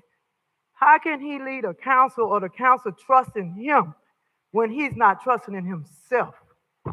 It's nothing personal. I'm just calling a spade a spade. And I want to move this city forward. I don't want to be put out of here by the police or going back and forth with the council member. I want to sit down with the council members. Whether it's Lanier, whether it's Glenn Spiritus, I'm willing to be the better person. But you all say you all can walk and talk at the same time. You can't even tell the truth because you all promised us our number one priority was going to be the water. And we have gotten away from the water. I bet you right now people are going to come back up here in the utility meeting tomorrow and discuss they need $100, $200, $300,000, and we still don't have clean water. Why not put that police station back where it was? We own that property. Tear that flag you got up there with that big old stage. Tear all of that down. That's part of the police station. I mean, we got to do better. These people, whether I voted for you or not, I support when you're right.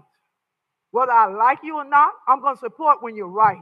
I knock on these people doors for over 30 years, and all they want is a change. We're better than turkey and a pencil. We want a piece of the pie. And our main goal is to get some clean water in here and get a city manager that's going to tell us the truth and be transparent. That's all we ask for. I do want to thank you for your time and have a great night. Madam Chair, the next speaker is Lloyd Brown, followed by Thane Lozman and Annette Dragon. How you doing? I'm not even going to talk about that. I got another subject. You know, Channel 12, they were talking about this campsite that's out here somewhere by Safari, you know, Lion Country. They said it's going to close down. So it's on the bottom of the screen, you see it go by there. Campsite closed down. They'll talk about it. You know what? When I was 10, I used to go under the bridge. I used to fish. Now you're going to close the bridge down. I used to go all the way around that curve on Singers Island and we used to park right there. But now, Palm Beach County, I don't know who closed down fishing over there. And like I asked the people here, and you know, they said, well, we don't own that anymore. Well, then don't take out no taxes from me. Because I went over there and you can't even park on the little bridge. I'm not talking about the first one, the one all the way around the curve. I was fishing on that bridge. I'm talking about when I was in elementary school, me and my daddy, we could park on the bridge then. You can't even go over there. They didn't put signs up there.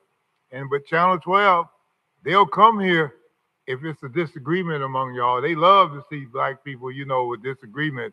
They'll have Channel 12 cameras and everywhere. But when it come down, let me tell you, Jim Crow is sneaking in. You can't even go under the bridge. You got the tables over there. They using them for snorkel gear. I mean, a picnic table that I pay taxes. But now when they want to refill that ocean over there, they're going to charge me my taxes to fill that sand. But I can't even go over there.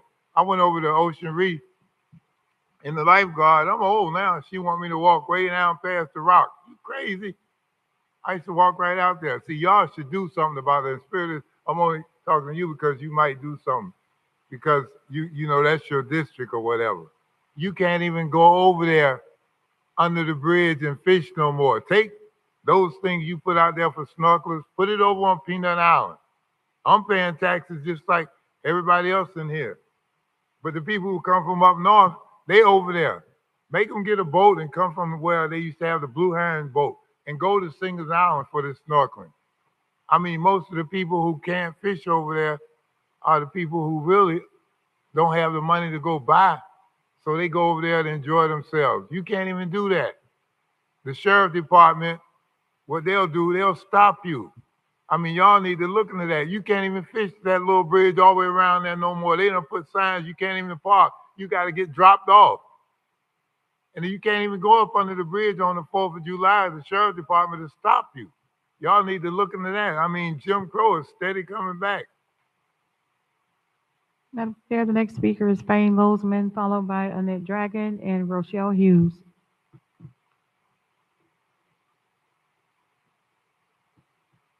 Good evening, Fane Lozman. Channel 5 has exposed the largest condo scandal in Riviera Beach history.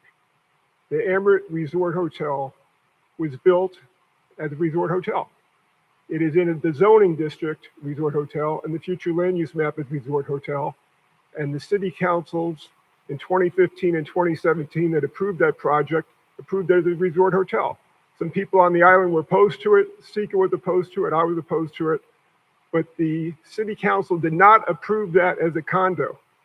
After the approval from the city council in 2015, the developer went ahead and filed condo docs with the state. They were rejected. He then went ahead with the prospectus and sold resort hotel suites as condo units. Okay. The scandal that's going on there now is that people bought those $200 million of condo units were purchased thinking they were condo units when they were resort suites. There is a drama between the resort suite owners who can't get homestead, can't get an address over what has gone on over in this building. They have a new restaurant, an Indian restaurant there called Air. They are running a restaurant without a certificate of occupancy, without a business tax receipt. The spa has never had a certificate of occupancy.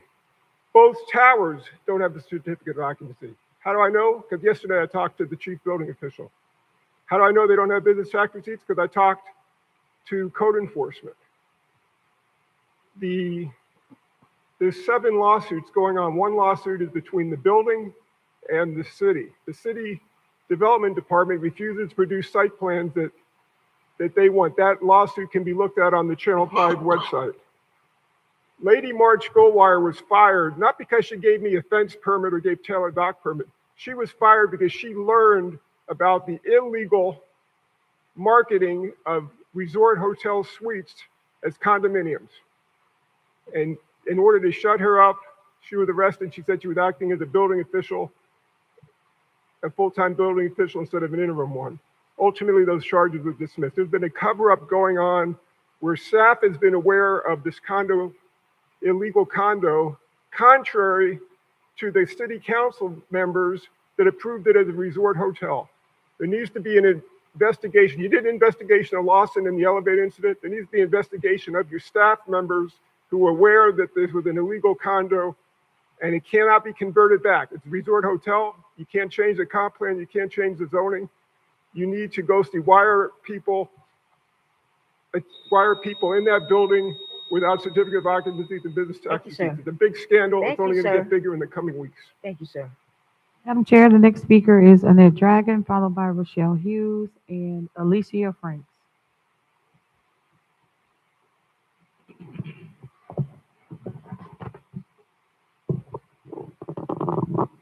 Hello, everyone. Happy New Year to you guys.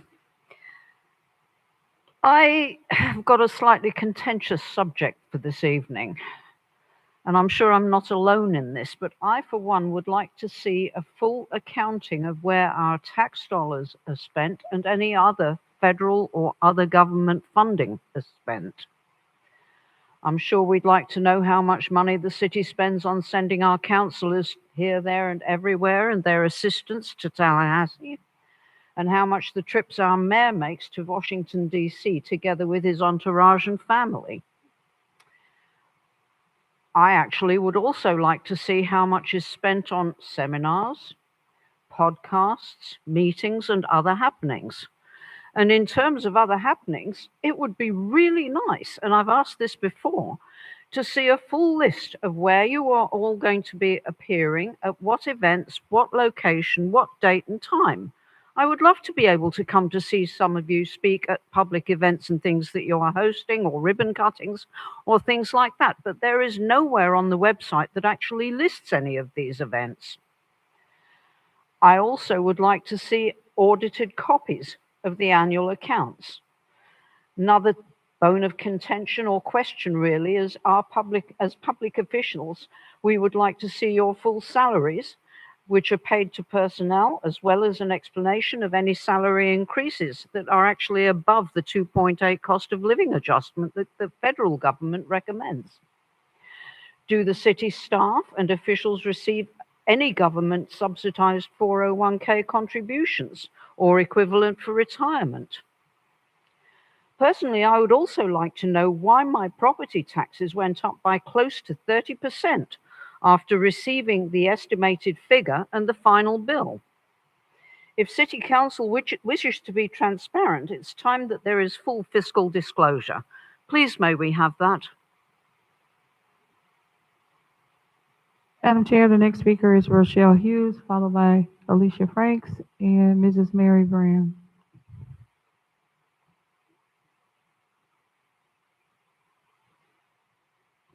Good evening, everyone. Rochelle Hughes. Happy New Year to everyone. I hope you all had a great holiday. I just have a couple things. One of them, my concern, there's the Celeste on the trail that's being built right now at Leo Lane and Military Trail. From what I gather, there's about 300 units that are going to be going in there. And when I kind of looked at a site plan, it looks like there's going to be entrance and exit onto North Military Trail, along with an entrance and exit on Leo Lane. Leo Lane is 2 lanes. That's it. One going east, one going west. Military Trail at this time can be a traffic jam between the hours of 4 p.m. and 6 p.m., sometimes later, especially if there's anything happening on 95. In the mornings, you have school traffic. There's a school zone, so it starts slowing down.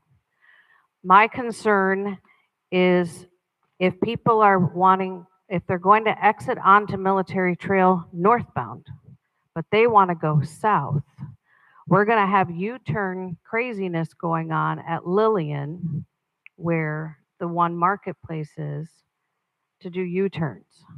I don't know if the traffic report or whatever it was shows any of that.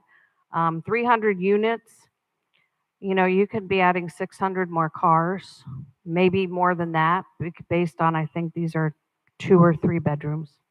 So that's one of my concerns. I don't know how that's all going to, I'm hoping the city and or the state or the county have planned for this. The other thing that I have is back in October, the city came and was with us for a meeting at the park. They talked about resurfacing of our roads. We were told it was going to be in November, December. I'm getting asked because I'm the president of the HOA when this is going to happen. So I'm hoping that we can get some answers when that will start in our development and how long that will take. The last thing I have is I would like to call out and say a big thank you and let you all know you have a great employee in Nehru Belgobin who's in code compliance. He has helped me so much with stuff that has gone on in our community with different things with code stuff. I, ask him questions, he responds. He's awesome. Clarence, I do like you too, but he's a great employee. I hope I want you guys to know that because he is a great help when I have questions or concerns or whatever. Thank you. Next speaker is Alicia Franks, followed by Mrs. Mary Graham. Good evening, City Council, Mayor, and City Manager. I'm Alicia Parrish, well, Alicia Franks Parrish, and I wanted to inquire as to what was the status. I saw last meeting that Mr. Gaines was to provide an update, and I did see him earlier, but I was just wondering, I guess I didn't understand what the expected timeline or completion of the investigation. I did understand that he has not investigated the employees that were originally to be heard. So I was just wondering, what are your expectations? When should the taxpayers who are paying for this, or will know when this investigation should be completed? I thank you so very much for allowing me to speak. Madam Chair, last speaker is Mrs. Mary Graham.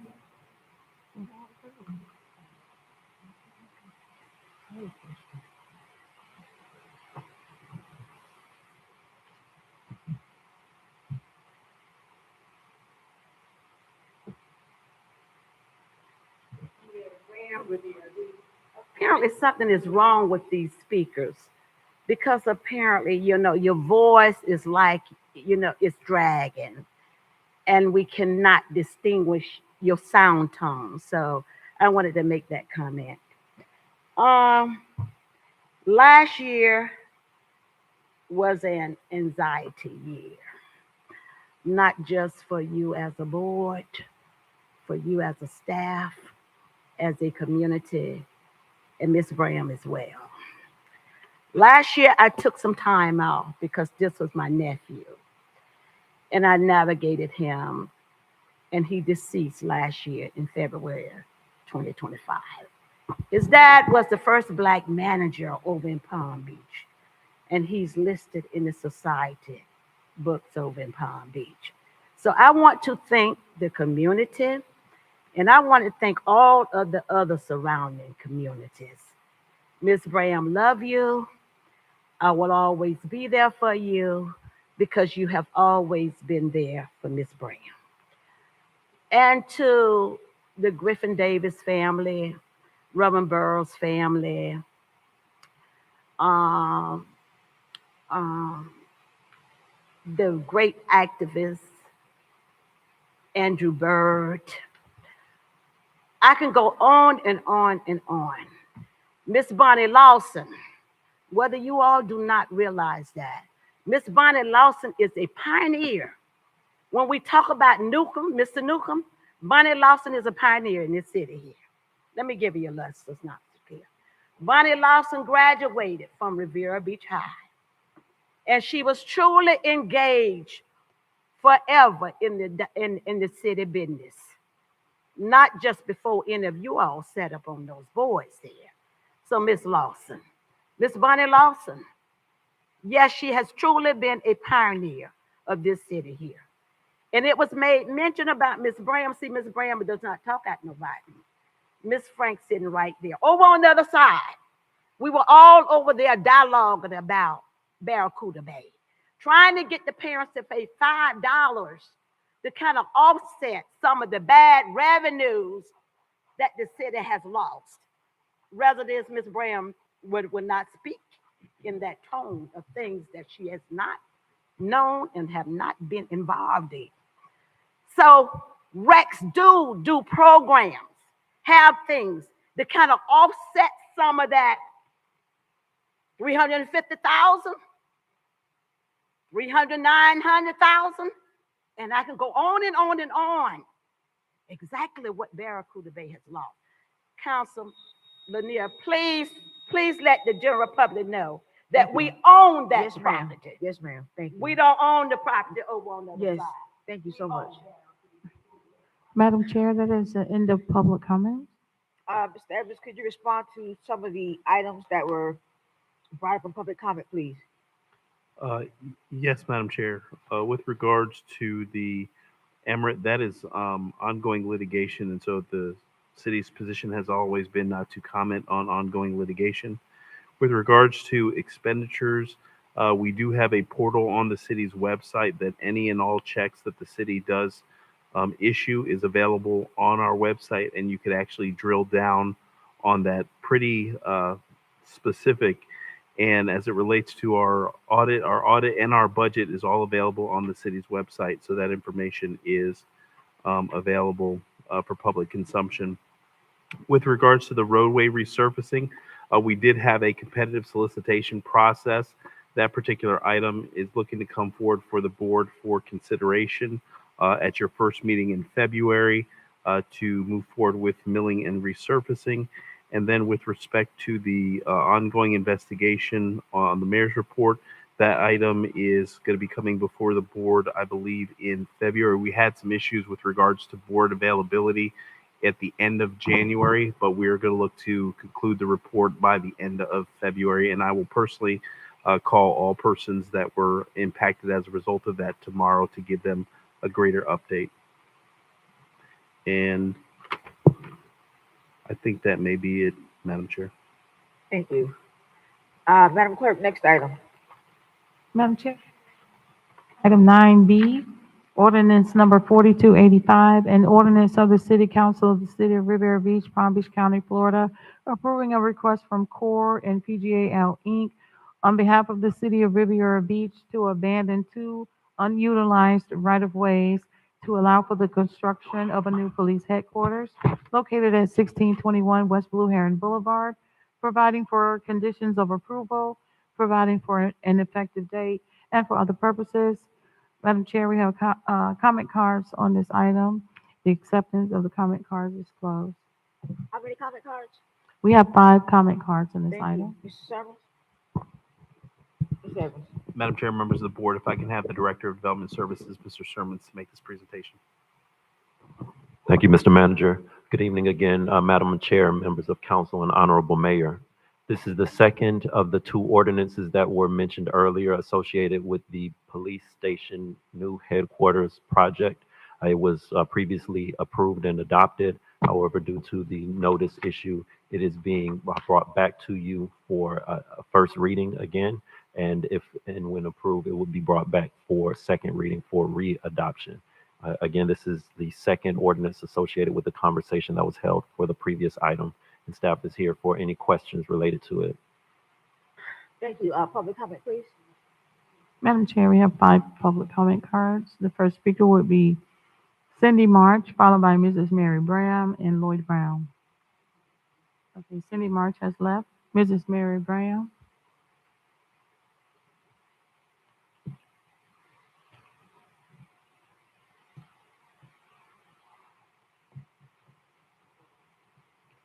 Oh. This is Mary Brown, Riviera Beach. Hopefully that you all can have some meetings of the minds here.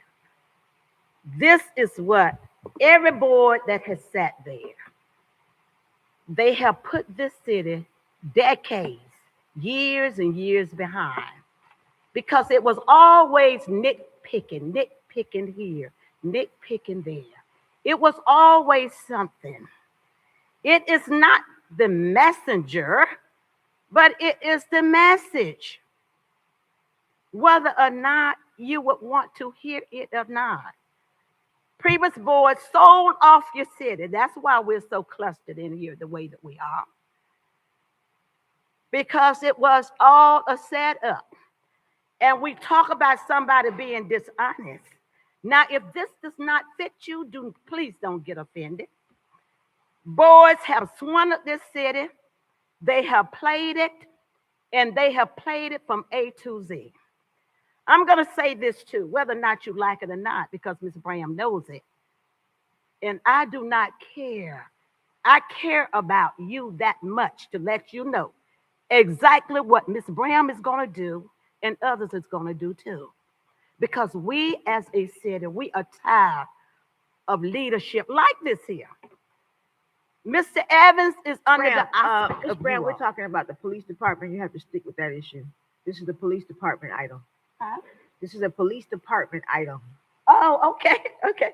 I'm sorry. Okay, don't take away my time. Okay. No, go ahead. Oh, okay. I'm sorry. Okay, but we need to move with this police department because this is what has happened year after year after year after year. We need that right away. because we need to build up in those areas there. See, you talk about the Black communities and you say that we don't have this, and you say that we don't have those amenities to build us up. It's because of the derelict leadership. It's always this, it's always that. That right of way is critical there, because if you build it, you're gonna need that space, that turning and that end, because you got that plaza there. You got that plaza right across the street there. And you're gonna need some sustainable right of ways in order to accommodate the police department. We own that property. We own it. And when we talk about giving it away, some of you board members sat there and gave away property, prime property for $2, and they turned right back around and sold it. Now, how ludicrous is that? Then you talk about the police department. Move these things here. It's time for these things to be moved. Thank you. Madam Chair, the next speaker is Lloyd Brown, followed by Billy Brooks and Fane Losman. They was saying like Barracuda Bay didn't make no money, and I understood what you were saying. It's for the kids. I mean, Wells Gym didn't make no money, but you know what? It made a lot of grown-ups live right. It didn't have to make money. It made people who were respectable to the older elders. That's what you're looking for. You talking about making money, let me tell you, what is Rock Callaway Amphitheater? How much does it make in the maintenance you put on? Sir, we're on the I'm talking about the police department. Yes, Hey, okay. All right. that's what I'm talking about. What I'm trying to say is, you talking about Barracuda Bay not making no money, so you want to put the police department there. Rock Callaway Amphitheater ain't make no money either. We used to go over there on Thursday. They used to have something. They don't have anything going on. You don't have anything in this place for blacks. And then you know what? A lot of people don't even know. You know, why don't you give out hamburgers and hot dogs and have something at Cunningham Park? They'll show up and tell them about, you know, what you're going to do. A lot of my friends, a lot of them don't even know that you're going to get rid of Barracuda Bay. I mean, honestly, they don't. I wish I had the water from over there because my bill is $236. But I mean, honestly, find out how many people. Have a big meeting over there at Cunningham Park over there. Give out some hot dogs and hamburgers, and they will show up. And I mean, honestly, my friend, they don't know anything about this, what's going on with this police department being put there. And I mean, if you would have put it there some years ago before they built all them schools in that little general area, it would have been okay. But now you got so many people going between Singers Island and out west. You got cars. I mean, I didn't sit there and watch cars sit there for 10, 15 minutes trying to get through. I mean, I can understand the lady who was talking about out there with it. I mean, I know it, I'm just talking about the traffic. So that's what I mean. So it's got to deal with the police department too. I can understand her talking about Military Trail. I done went down Military Trail and it's crowded. That's how Blue Heron gonna be right there. I mean, Milton Perry, a friend of mine, he was a police officer. Most of the police officers that I knew, they said, put it in the same place where it's at. And see, that's up to y'all. And then making money, Rock Callaway Amphitheater making money. It's spending money, probably more than you spend at Barracuda Bay, wasting. But at least those kids gonna grow up and they're gonna have, I mean, the right set of mind saying, well, we got a place to go right here in our city. Palm Beach Gardens, I like that place up there, but they do for the people. They don't do what they want. Next speaker is Billy Brooks, followed by Fane Losman.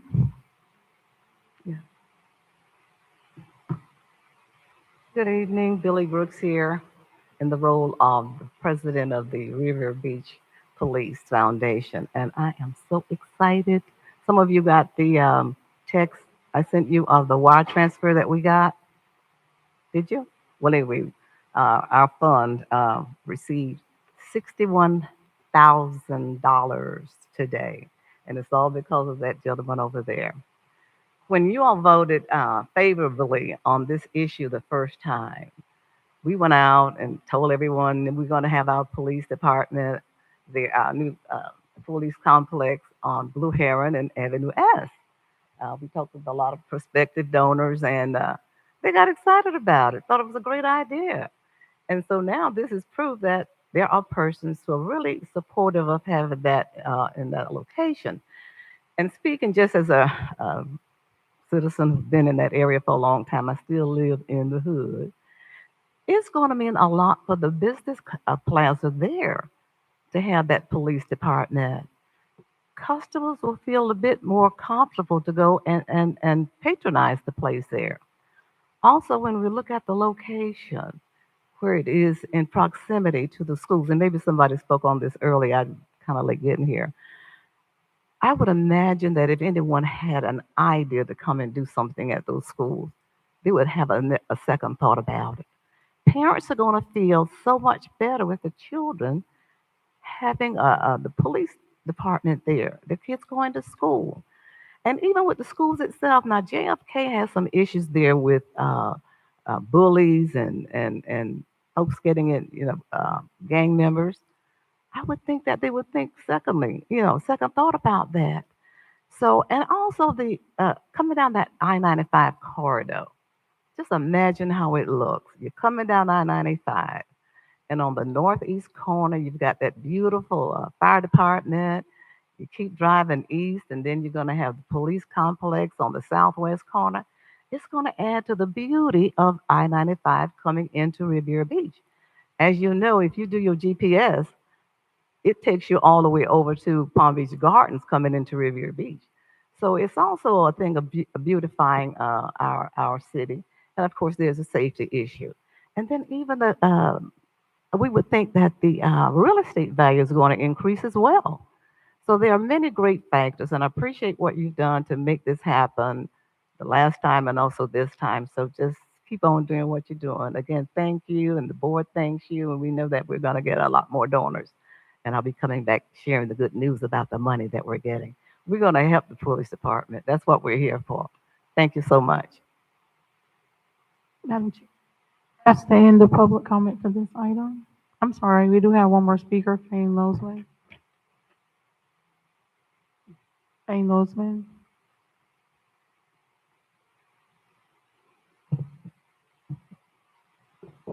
Fane Loseman.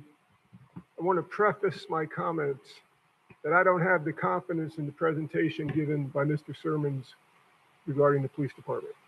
Because as we sit here right now, people are eating in restaurants at the Emirate that don't have a certificate of occupancy.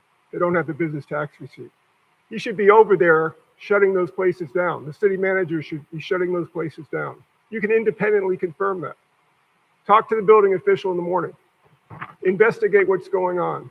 Look at the fire department. Why aren't the fire inspections completed? Independently, you can confirm that. You can't have confidence in a development director who is aware of what's happening and is sitting here giving a presentation on a police department. I can't accept that presentation. He should be suspended and move forward. Very good. Any questions from the board in regards to this item? Madam Clerk? Madam Chair, we need a motion on the item, please. Orders number 4285. So moved. Second, let's go. Councilperson Davis Panier, Yes. Councilperson Guyton, Yes. Councilperson Dr. Spiritus, Yes. Chairperson Lanier. Yes. That's a unanimous vote. Next item. Madam Chair, if I may. Yes, go ahead. Pursuant to the conversation that we had on ordinance 4303, staff is requesting that the board pass a motion to rescind the action that it took on this ordinance and allow for us to bring back the item at another meeting in the future. And so that is the item associated with Bush Canvas concerning the PCN number. So before we move on to other items, staff is requesting a motion to rescind, and then prior to the board taking any official action, and that's item 8A, prior to the board taking any official action, you would need to allow for public comments on the item. So it's a motion to rescind the ordinance number 4303?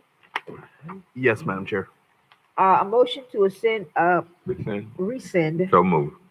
Okay, very good. Second, go ahead. Madam Chair, if I may, can we call for any public comments associated to this? Because this item is, you're taking action and you would need to make the public have an opportunity to speak on this matter. Does the public have any comments in regards to the council rescinding this ordinance number 4303 because of the issues with the property control number? Hearing none, Madam Clerk. Councilperson Davis Penier, Yes. Councilperson Guyton, Yes. Councilperson Dr. Spiritus, Yes. Chairperson Lanier. Yes. I see unanimous vote. Next item. Madam Chair, we are on resolutions on regular agenda, item 11A. Resolution number 14-26, a resolution of the City Council of the City of Riviera Beach, Palm Beach County, Florida, approving a site plan application and special exception application by DDK Learn and Play Center to allow the establishment of a large family child daycare home at 1409 West 35th Street in the City of Riviera Beach, identified by property control number 5643422903000030, providing for conditions of approval, providing for an effective date, and for other purposes. So move. Second. Mr. Evans? Madam Chair, members of the board, if I could have the Director of Development Services to make this presentation. Thank you. Again, for the record, Clarence Sermons, Director of Development Services. And I will be providing the presentation for this site plan, the special exception application. Before you on the screen is the header that's already been read into the record. And you can see now the location of the proposed business. And here you can see an aerial view that more closely identifies the property for the subject use. It is currently a residential use and residential structure, and as well as a view from the street. DDK Learn and Play Center, the applicant is requesting a site plan and special exception approval to establish a large family daycare home at 1409 West 35th Street within the city and identified by the parcel control number, the property control number read into the record. The proposed use has been reviewed by all relevant city departments and disciplines and found to be following or consistent with our zoning codes, as well as the other disciplines that have reviewed the project that are shown on your screen. This hearing has been properly noticed for sign and mailers, and staff recommends approval of this request to establish a large family daycare at the address listed. Any public comment? Madam Chair, we don't have any public comment cards on this item. Any questions from the board? Madam Chair, Clerk? I'm sorry. I would just like to recognize that former Councilman McCoy is sitting here this evening, and he is the one who fought very, very hard to ensure that we pass these codes and ordinances to make it easier to have daycare in our community. It's so important to have daycare. It's so hard to find daycare today. So I'd just like to recognize and thank Councilman McCoy for everything he's done to bring us to where we are today. Thank you. Thank you. Thank you. Madam Clerk? Thank you. Madam Clerk? Ms. Panier, Yes. Councilperson Guyton, Yes. Councilperson Dr. Spiritus, Yes. Chairperson Lanier. Yes. I see unanimous vote. Next item. Madam Chair, we are on item 11B, resolution number 13-26, a resolution of the City Council of the City of Riviera Beach, Palm Beach County, Florida, approving a site plan application and special exception application by Bare Necessity Family Daycare LLC to allow the establishment of a large family child daycare home at 350 West 28th Street in the City of Riviera Beach, identified by property control number 564342280500100120, providing for conditions of approval, providing for an effective date, and for other purposes. So move. Second. Madam Chair, we do have one comment card on this item. The acceptance of cards is closed. Service? I'm sorry, Mr. Evans. Madam Chair, members of the board, if I could have the Director of Development Services, Mr. Sermons, to make his presentation. Thank you. Again, before you on the screen is the item recently read into the record. This request, similarly to the first, is to establish a large family daycare at the address and location listed earlier, this time by Bare Necessity Family Daycare, operated by La Cocina Walker, is requesting approval of site plan SP 2512 and special exception SE 255 to formally establish a large family daycare at 350 West 28th Street. The location of the proposed operation is indicated on the screen by the red star. With this view, you can see more closely the proposed property for this use, currently residential use and structure at the property. And you can see here on the screen a view from the street.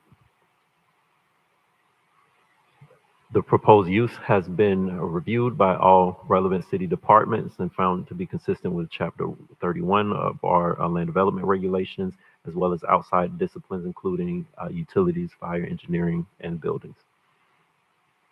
This hearing has been properly noticed with sign and mailer notices, and staff recommends approval of this special exception site plan application.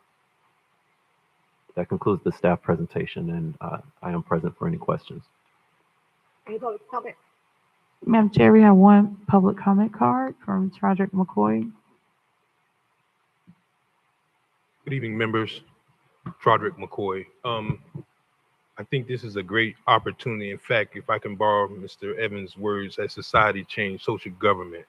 And that's true because I was serving as a member of the Planning and Zoning Board probably 2012. And I think the credit actually belongs to Councilman Cedric Thomas, who first initiated this. And what I can tell you from personal experience is having an 11-year-old, my son went to a family daycare. And it's not set up the way it was when we were coming up, where there was a daycare in every single church in town. I think people are drawn more to a at-home location. And I think the ladies that I've met over the years working inside of Riviera Beach, providing these services, are doing a great service for the city of Riviera Beach. And you'd be hard pressed to find a facility, with the exception of Atkins, right, that actually provides these services. So I think certainly the credit was started in 2010 with Councilman Cedric Thomas. And, you know, I just wanted to make sure that we can adjust and adapt to the time. So thank you, Councilman Thomas. Thank you, members. Thank you. Any other questions in regards to this item? Madam Clerk? Councilperson Davis Panier, Yes. Councilperson Guyton, Yes. Councilperson Dr. Spiritus, Yes. Chairperson Lanier, Yes. unanimous vote. Next item? Madam Chair, we are on item 11C, resolution number 15-26, a resolution of the City Council of the City of Riviera Beach, Palm Beach County, Florida, on behalf of 4142 Leo Lane LLC in partnership with Sinatra and Company to approve a site plan application to construct a 36-unit townhouse-style multifamily residential community. The subject site is plus or minus 2.51 acre vacant parcel located at 4142 Leo Lane, providing for applicability, conflict, severability, and codification, and providing for an effective date. Madam Chair, we do not have any comment cards on this item. The acceptance of cards is closed. So moved. Second. Madam Chair, members of the board, if I could have the Director of Development Services, Mr. Sermons, to make his presentation.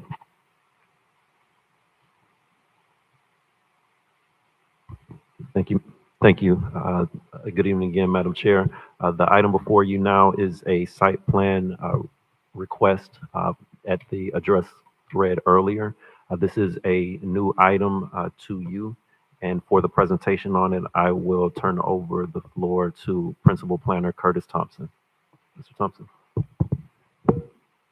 Thank you, Mr. Sermons. I'm going to try to move through this rather quickly. I also have in the audience Zach Ciciera, who represents Collier Hearing, the consultant on this project. What you have is the project location map. The property is located by the red dot there. You heard the explanation. The property is situated along South Leo Lane, east of North Military Trail intersection, and to the west of I-95, as indicated here. This is the property. This is Leo Lane. This is I-95 intersection. You heard the city clerk, Ms. Hall, read the resolution to you. As you can tell, the property is vacant. It is the subject of this project to construct 36 townhome units in a townhouse style on 2.51 acres, as stated by this slide. By the way, the zoning is RM15 and the land use is MF15. So the zoning and the land use are in sync and congruent with each other. This is the site plan that you see before you. It has it has a one way in and one way out. This property is similar to the property, two properties to the west of this site, where if you recall, there's the same property there. They have approximately 3 buildings on one side and 3 buildings here and another building here and in a T shape. So the design of this project is very similar to the lots two properties to the west of this site. This is the architectural rendering of the subject site. As you can see, it's in a townhome design. The floor plan, this on the first floor, this project has 3 or 4 bedroom units. The first floor is essentially the parking lot, the parking garage, kitchen, and living room, dining room area. And then on the next slide here, you have this one unit has 3 bedrooms, and then you have this unit has 4 bedrooms. So they're about evenly split, 18 3 bedrooms and 18 4 bedrooms. This is a rendering of the front elevation in black and white. The rear rendering of the subject townhome unit. Just to give you an idea, left side elevation and the right side elevation. And the landscape plan, which is 70% native vegetation. It meets the code, and there are no waivers or anything like that that's being requested. And as you see by this showing here, the subject property is compliant with the future land use or the comp plan, the zoning, level of service, compatibility, landscaping, lighting, parking, and traffic. Staff did not receive any comment either in favor or in opposition to the subject project. And the public notice, this hearing was properly noticed in accordance with local and state law. What you have here is the affidavits for both the posting of the signage and the mailers. Having said that, to the council members, staff requests that the Riviera Beach City Council approve the proposed site plan subject to the staff's report conditions of approval. I would like to say that one of the conditions speak to a letter from the police department about the lighting and illumination on the subject site. As you probably all know, that property is all the way at the end almost of Leo Lane, and illumination is a concern there. And with the police department's input, Madam Chair, Mr. Mayor, and others, that we make sure that it's properly illuminated. To quote one of the officers, we don't want a recipe for disaster to happen on this site.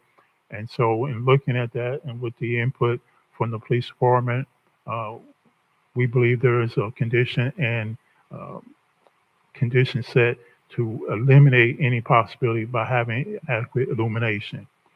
And with that, that completes staff's presentation. Thank you. Any public comment? Madam Chair, we do not have any comment cards on this item. Any questions from the board? Madam Chair, Yes, go ahead, sir. is this going to be home ownership or rental? It's going to be primarily rentals. There is some home ownership, Mr.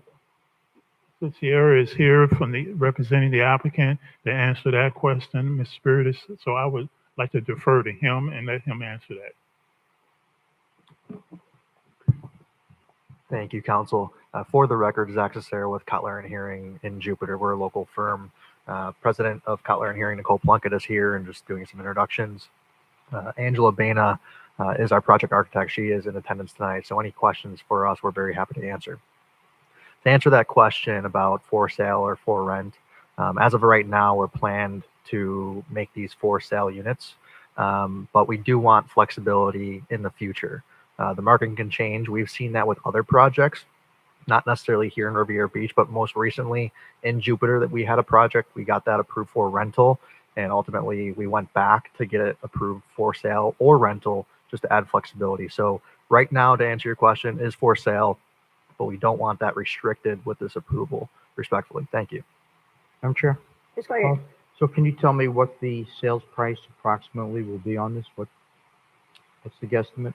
Certainly. So our anticipated buyer here is working families, young professionals, and first-time home buyers. To put a price point on it, they are market rate, of course. So, you know, you can anticipate for a 3-bedroom, 1,700 square foot townhome for sale that's going right now for about $400,000 to $500,000. Generally speaking, when you look at, you know, the numbers, but that's what we see when we give guidance to our developers. You know, the average household size in Riviera Beach is just under 3 people. That's a little bit higher than some of the other municipalities. And it's a growing city, of course, as you all know. The population is 40,000. But the interesting piece of that is that that's why we chose townhomes, because townhomes are significantly less money for people to start building equity than it would be to build single family homes. And it produces, it's a higher yield on the tax revenue that the city would receive as well too. Madam Chair? Go ahead. I would recommend that you take maybe 5 to 10 units and turn them into workforce housing. The county does have a home ownership workforce housing grant subsidies. So you might want to consider that. That would be great for our community if you would take that into consideration. Certainly. Thank you. Any other questions? Madam Clerk? Councilperson Davis Panier, Yes. Councilperson Gaita, Councilperson Dr. Spiritus, Yes. Chairperson Lanier, Yes. unanimous vote. Next item? Madam Chair, we are on item 11D, resolution number 155-25, a resolution of the City Council of the City of Riviera Beach, Palm Beach County, Florida, authorizing the execution of an armed and unarmed security services agreement between the City of Riviera Beach and Centurion Security Group LLC to provide armed and unarmed security services and obtained through request for proposal number 1173-25-3 for an initial 1-year term with the option to renew for 4 additional 1-year renewal periods, authorizing the Chief Financial Officer to make payment and providing an effective date with a total contract value of $3,433,397.48 over 5 years, allocated as follows. Year 1, $670,467.20. Year 2, $670,467.20. Year 3, $690,581.22. Year 4, $690,581.22. And year 5, $711,300.64. Madam Chair, there are no comment cards on this item. The acceptance of cards is closed. Evans? Madam Chair, members of the board, if I can have the Director of Procurement along with the Public Works Director to make this presentation. Good evening. Good evening, Mayor and members of the City Council. My name is LaTanya Emmons, and I'm the Procurement Director for the city. And I'm here to present the recommendation for award for RFP 1173-25, solicit armed and unarmed security services for the city of Riviera Beach. The Public Works Department requested procurement assistance to secure comprehensive armed and unarmed security services for city facilities, the CRA, and the Utilities District. As outlined in the solicitation, a selected vendor will be responsible for providing professional, reliable, and high-quality security services. In accordance with Chapter 16.5 of the Riviera Beach Code of Ordinances, we issued the RFP on June 27, 2025. The solicitation was advertised on the city's website and BitNet and broadcast to 719 registered vendors. Pursuant to Section 16-5-84 of the City Code and consistent with procurement best practices, the city required all proposals to submit a bid bond with their proposal. While security services are not construction, they are high risk and mission critical in nature. The bid bond requirement was included to protect the city from financial loss, ensure bidders are financially capable and serious, and reduce the risk of non-performance for services. The city received 8 proposals by the submission deadline of August the 5th, 2025.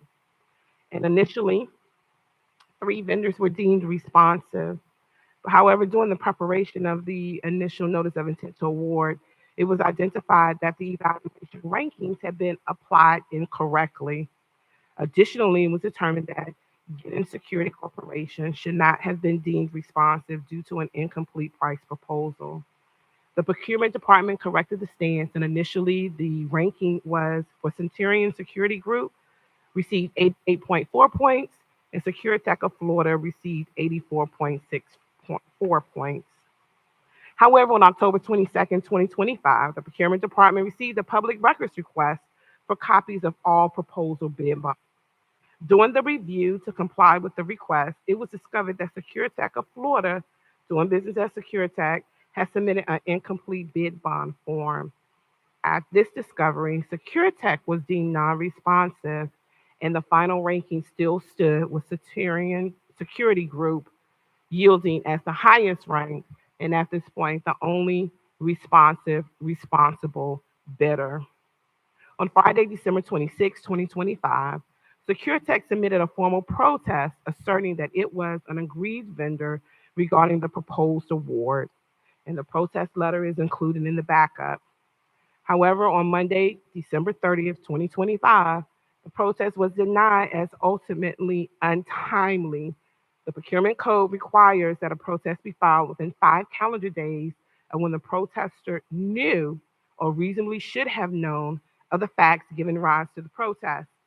And the notice of intent to award was publicly posted on October 21st, 2025, thereby triggering the protest period, which expired October 26th.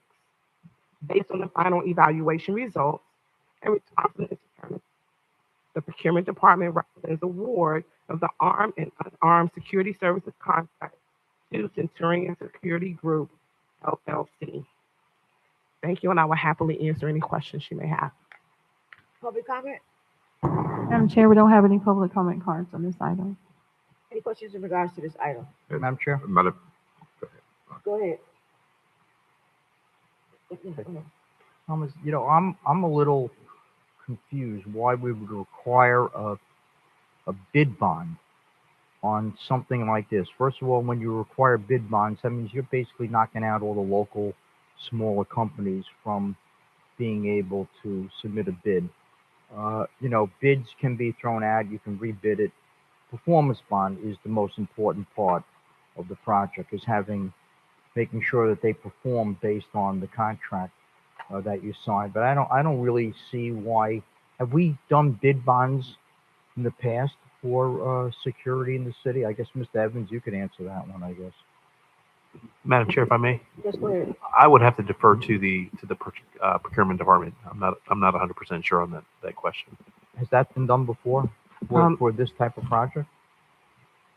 I am not aware of the city requiring a bid for this type of project. Bid bonds for this type of project are asked in other entities. It's not, it is allowed, and it's allowed also in the City of Riviera Beach Code. Wow. Madam Chair, can I respond? So, I understand it's allowed, but our purpose is to try and encourage local people and smaller minority companies to be able to bid on projects like this, and as soon as you require a bid bond, they're out of the box. They don't have an opportunity to bid on this project. They can get a performance bond after they get a contract. It's easy for someone to go and get a performance bond afterwards. But for a small company to come up with $50,000, $75,000 for a bid bond, on something that they're probably not even going to get, is really, just asking too much for a small business. I would suggest in the future that we eliminate bid bonds. Performance bond is the most important part of the project, even in construction. Really, the performance bond is the tell-all. Okay, Madam Chair, yes, go ahead.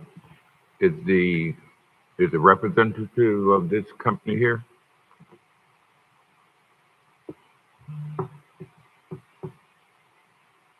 Ms. Avery, Oh, I'm sorry. It doesn't appear that they're here. go ahead, Mr. Dyer. He's asking, is a member of the person we are awarding this to, is someone here from that company? It doesn't appear that someone is here from Centurion. That's big bargain, $3.5 million contract. That's a lot for nobody not to show up. for nobody to show up. How much is that Yeah. total? 3.5 million, 3.5 mil Yeah. over 5 years. Okay, Madam well, Chair. I'll speak to Ms. Emmons. We have companies kind of piggybacking on Dr. Spiritus, Councilman Spiritus' point about smaller security companies. I would like for you to reach out to them regarding looking at companies in our community to be hired not just as employees, but subcontractors. And I will assume, I guess you can answer this question, that it is permissible for them to hire subcontractors. Is that correct? Yes, a prime can hire a subcontractor. I do want, on the record, it wasn't the intent in putting the bid bond to toss out or ignore or make it a high hurdle for local businesses. Because we have armed our point of the bid bond to make sure that at that time, right, the companies were feasibly sound, financially sound, and able to provide the services. But it was not a hurdle that one said, oh, let's put it in to ignore the local vendors. That was definitely not the intent. Madam Chair, Just go ahead. Ms. Amos, you kind of glossed over Oh, I apologize. my Sorry. point Yes. about reaching out to them about hiring subcontractors from our community, not just employees. Yes, I can reach out to them about hiring subs or local companies. Yes, I can. But I do want to state, I'm not sure I can force them to versus No, have I a know you conversation. can't Okay. force them. Yes, sir. Yes, I will. I Now, will do how that. many years do they have? How many optional years do they have in the 5-year deal? This is a 1-year contract with the option. Is it 3-2? A 3-year contract with the option for 2 1-year renewals. Okay, yes, I would like to know their response regarding their reception or denial about hiring subcontractors and not just employees. Yes, sir. Madam Chair? Yes, go ahead. Director Emmons, you just said this is a 3-year with 2 1-year renewals or a 1 year with 4 1-year renewals? It's a different. Because It's a 1-4. Okay, It's a so- 1-year so contract with the option to renew 4 times. 4 times. Okay, so to that point, Director Emmons, with the option to renew, who has that option and how is it executed? So as we stand up the contract administrator role, what we will look for is when a contract is about to expire to reach out to the department to determine if that contractor is performing according to the contract itself. So when the council approves what is essentially a 5-year contract, then we leave it up to the department to say yes, and then it becomes an administrative function to automatically renew. And so that's why we put that it is a, 1 year or 2 year, we put those options here. If you all approve that, then every year we just automatically renew. That's been the historically history here, but that is kind of a normal practice versus coming back to council at the renewal because you approved it at the initial ask. So to that reference, I think the concerns, first thing, to Councilman Guyton's point, a $3.5 million contract for armed services, which is the safety and security of my residents, every facility here and this council and this board, and to not even show up for the meeting is concerning, even telephonically, is a little bit of an issue and concern for me, one.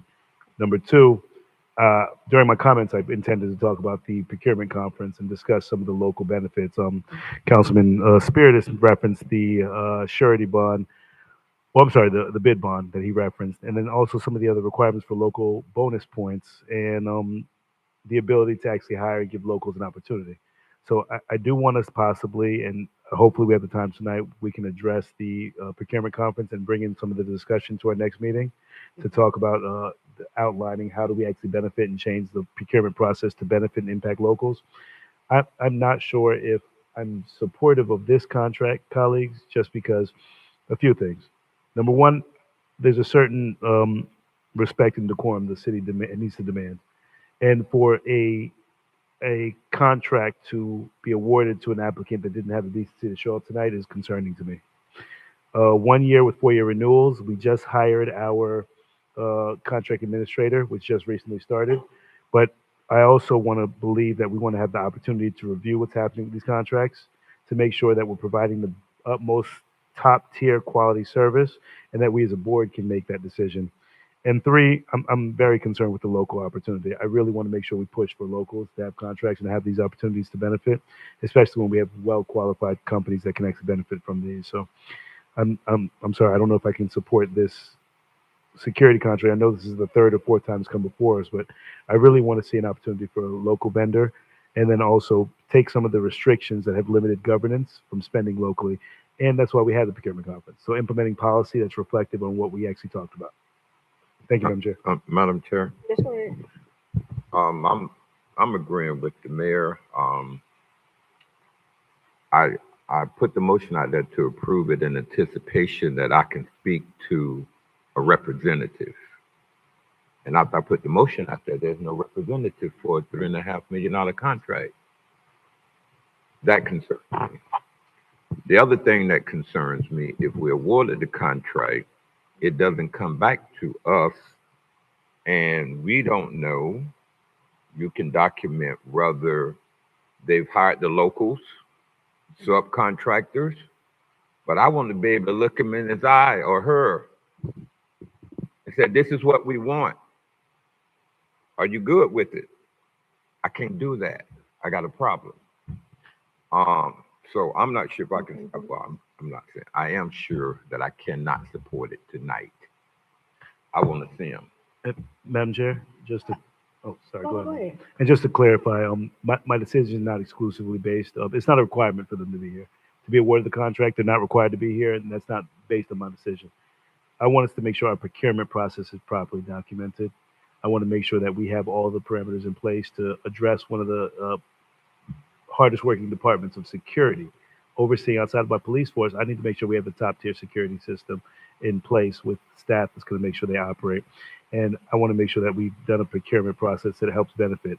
And I'm also concerned, this is the first time I've seen a 1 year with 1 year renewals. We typically do a 3-year. So understanding your process and with our contract administrator that's going to start reviewing that, I want us to maybe take another bite at this.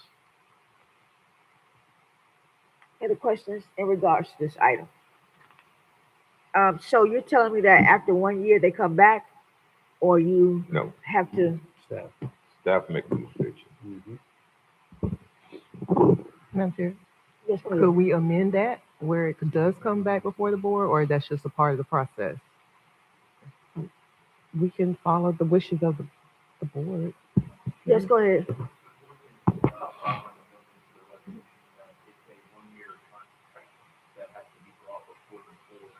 subsequent renewals. That is something that you can proper on the dais amend the resolution, and assuming that the contractor would be amenable to that, that's something that could provide for. Commissioner Guy, you want to offer that amendment? I do not. Somebody else can. They Okay. should have been here.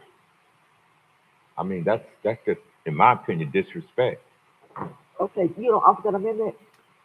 I will offer that motion with the amendment that after 1 year, it comes back before the board for renewal.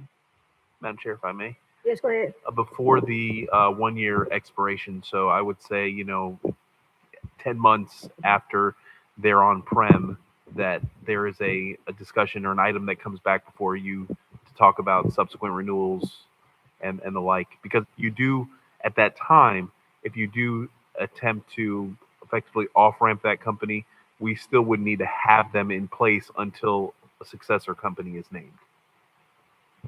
So I will, can I just go ahead and amend it to come back before the board after 10 months before the renewal? Wait, Madam Chair.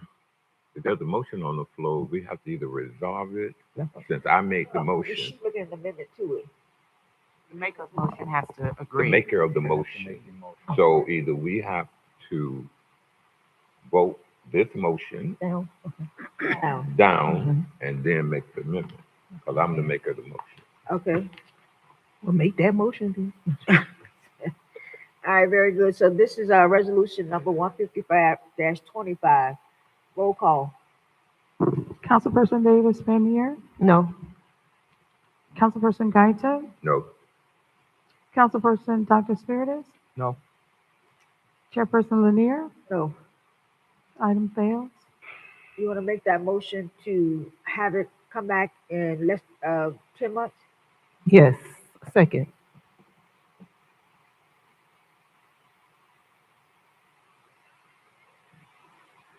Would that be a new resolution for? Can we go with that she said it? I think, or no, actually, Chair Lanier made the motion. And I second it. She said yes.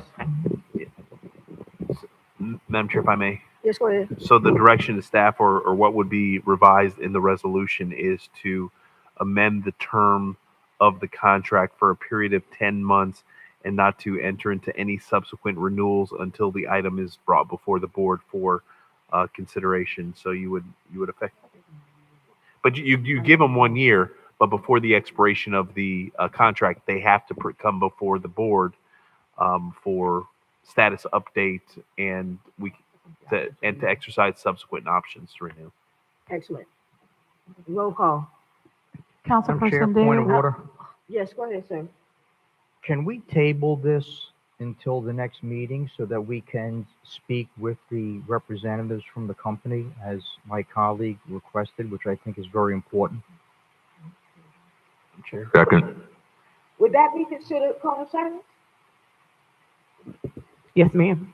I mean, but the vendor can still come and answer questions. I see. Okay. That you all have because it's a public meeting. Madam Chair, if I may. Yes. Not if you bring them to a public meeting in the sunshine and the item's agenda and noticed appropriately, you could have that discussion with them. So you could effectively table it and bring them forward.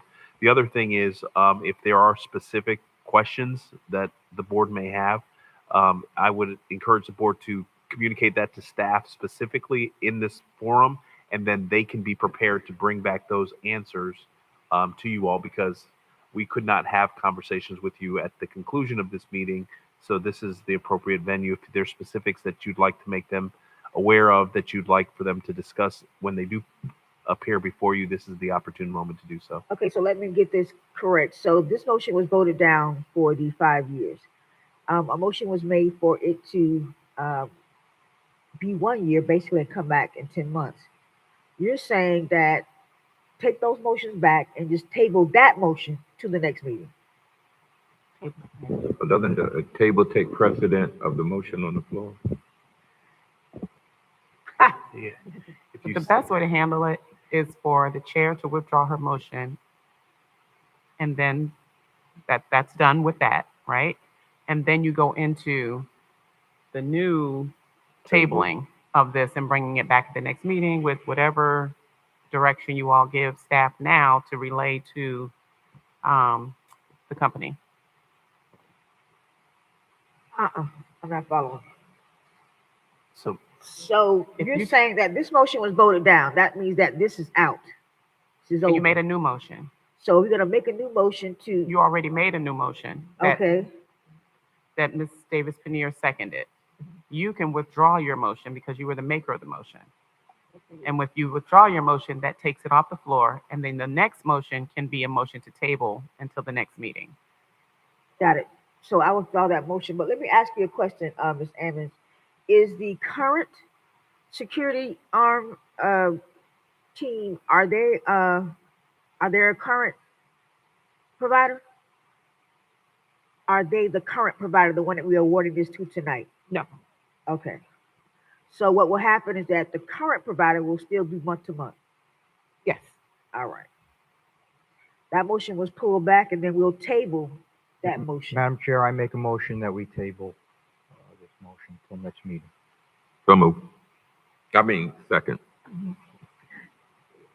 Roll call. Councilperson Davis Pannier, Yes. Councilperson Guyton, Yes. Councilperson Dr. Spirit, Yes. Chairperson Lanier. Yes. That's a unanimous vote. Madam Chair, Yes. Can I ask a question? Yes, of course. So if we, after speaking or asking the questions, and, we don't like the answers or they don't agree to our, what we would like to see happen, would we be able to take it back out or what? Yes, I would, cancel the current solicitation and resolicit. Okay. Madam Chair, Let's go ahead. any direction or any questions that you would like for us to take back to the vendor? This is the only opportunity where the board would have that opportunity to articulate to the procurement director, and then she can go back to the vendor because she is the only one permissible to talk to the Right. vendor during the cone. So if there's questions that you all have, Right. I know the first question for me, for the vendor is, what is their plan for local participation for this contract? I didn't. What is their plan for local participation for this contract? Okay. Madam Chair, Yes, go ahead. question for me, with the current staff, what is their plan with bringing on or looking at the current staff? Are they going to give them first right of refusal? Are they going to give them an opportunity to hire some of the staff that we have on? Are they bringing in all new people? Madam Chair? Madam Chair? Yes, go ahead. Can you tell me what the prices were of the, I don't have this sheet in front of me, but Sure. what were the two other bids? You said that you received 3 bids, right? Yes, sir.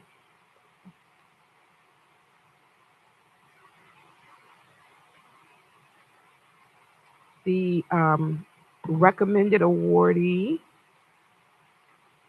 cost, and remember this is an RFP, but their cost proposal was 600 for year one. I'll just start with year one. I didn't total it up for every year, but year one was $670,000 a year.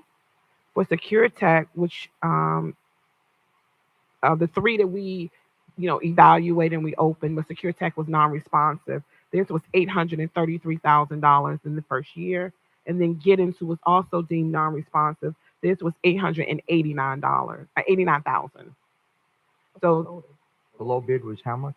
the low bid was $670,000 a year.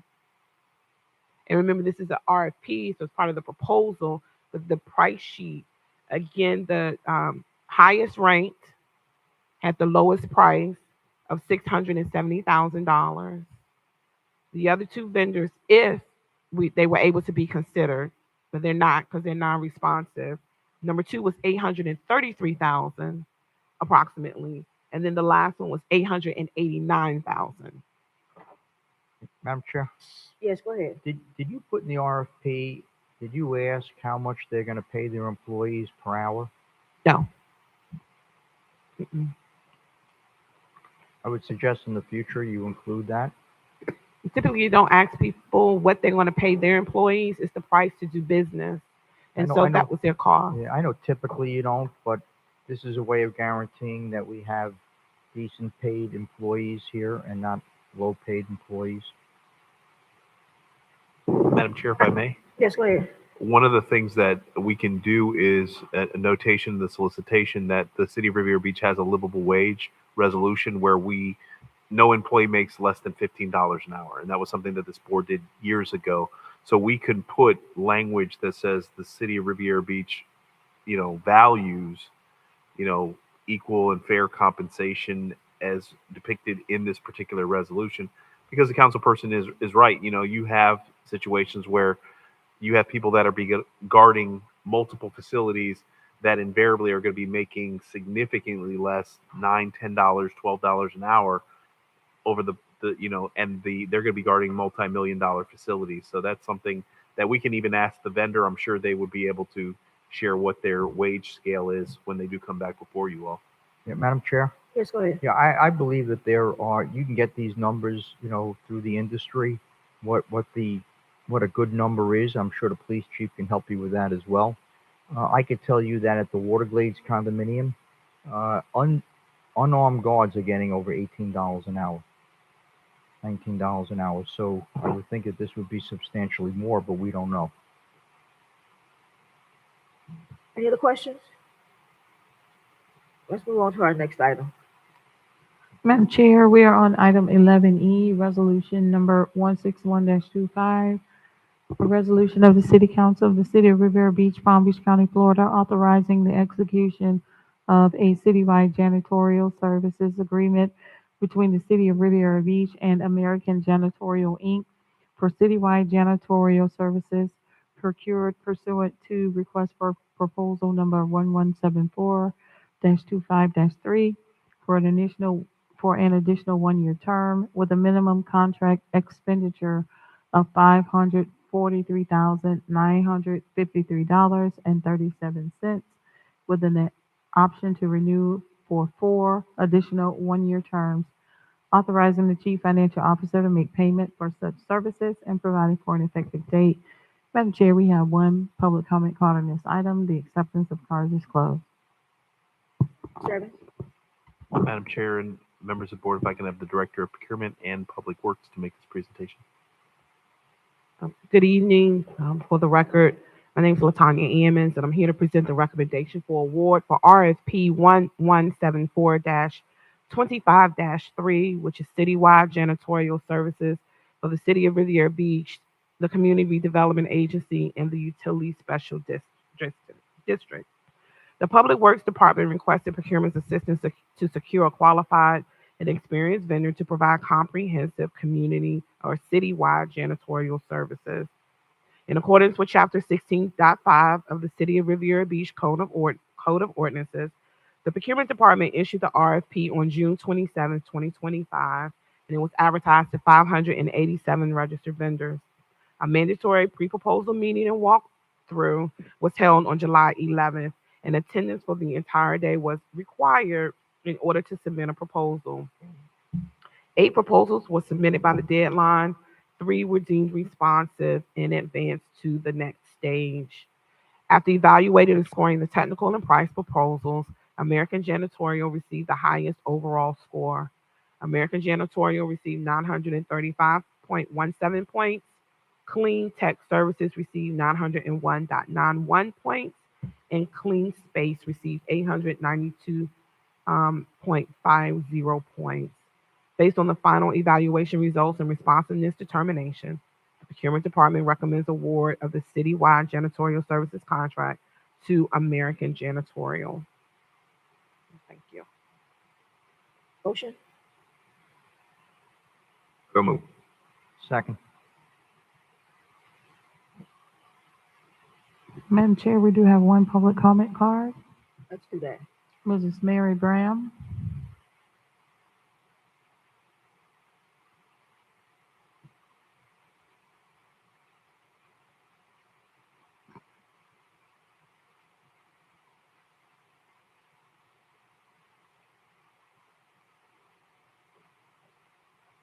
Mary Graham, Rivera Beach.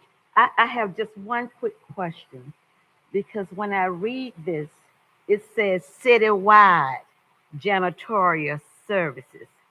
Is that includes the whole city or just the complexes within your city? You know, like your government offices, you know, anything that is pertaining to the inside of your city, because the word citywide means the whole city. I'm looking at, my question is this for the services that's being rendered outside of maintenance in your work areas in your building? So that is my question for this money here to be spent and with the indication of citywide. So I would like for that to be answered. What all does this citywide include here? Thank you. Thank you. Madam Chair, Yes, go ahead. for, as a point of clarity, it's for city facilities. Primarily, city facilities are where the security services will be provided. So city hall. Janitorial. Oh, sorry. It's the same thing. City facilities. So city hall, public works, you know, the ambassador centers, those specific facilities, public or the utility district. That's where the services are going to be provided primarily. Madam Chair. Yes, go ahead. City Manager Evans, does that include the restrooms, for example, at Ocean Park? Madam Chair, staff is saying with an emphatically yes, that includes our public facilities, our recreational public facilities that are front facing.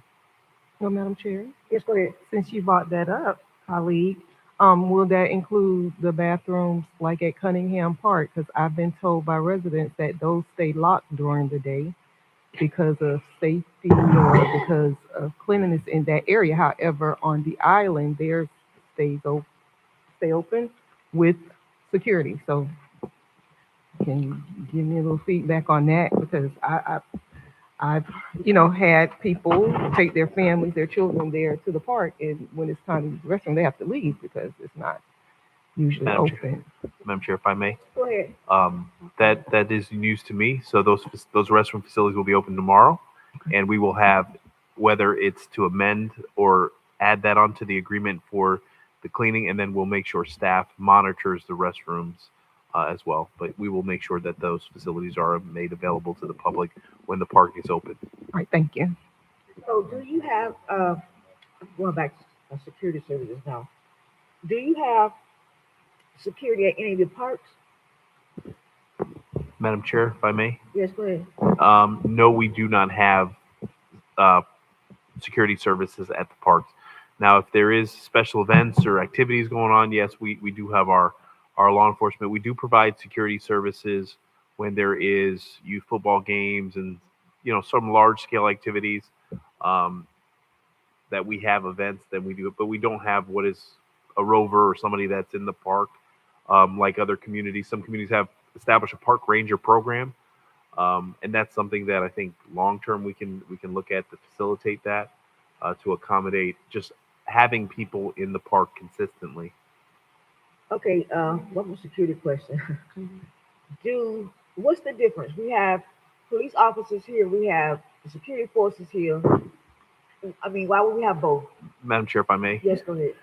It's not permissible under Florida statute to have law enforcement officers do security related duties because we've had the internal conversation about the management of the contract and the like, and it's not permissible to commingle the streams. They can't participate in searches or wanding and the like. And if you see even our security detail with our law enforcement here, they're usually set away from them. They're there to help and support, but they cannot be doing anything that is considered what is security related duties. It's not permissible under Florida law.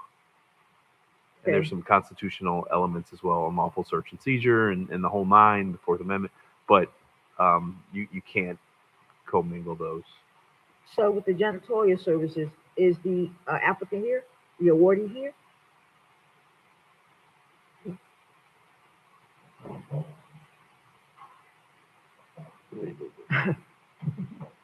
Yeah, I think we need to do the same thing to this as we did to the previous one. Yeah, because, I mean, we're talking about, Or they'll win. that's about $2 million. Madam Chair? Yes, go ahead, I sir. make a Did motion we- that we table this to the next meeting. Very good. Madam Chair? Hold on a second. I have a motion. Do I have a second? Yes. All right, just go ahead, Mayor. Thank you, Madam Chair.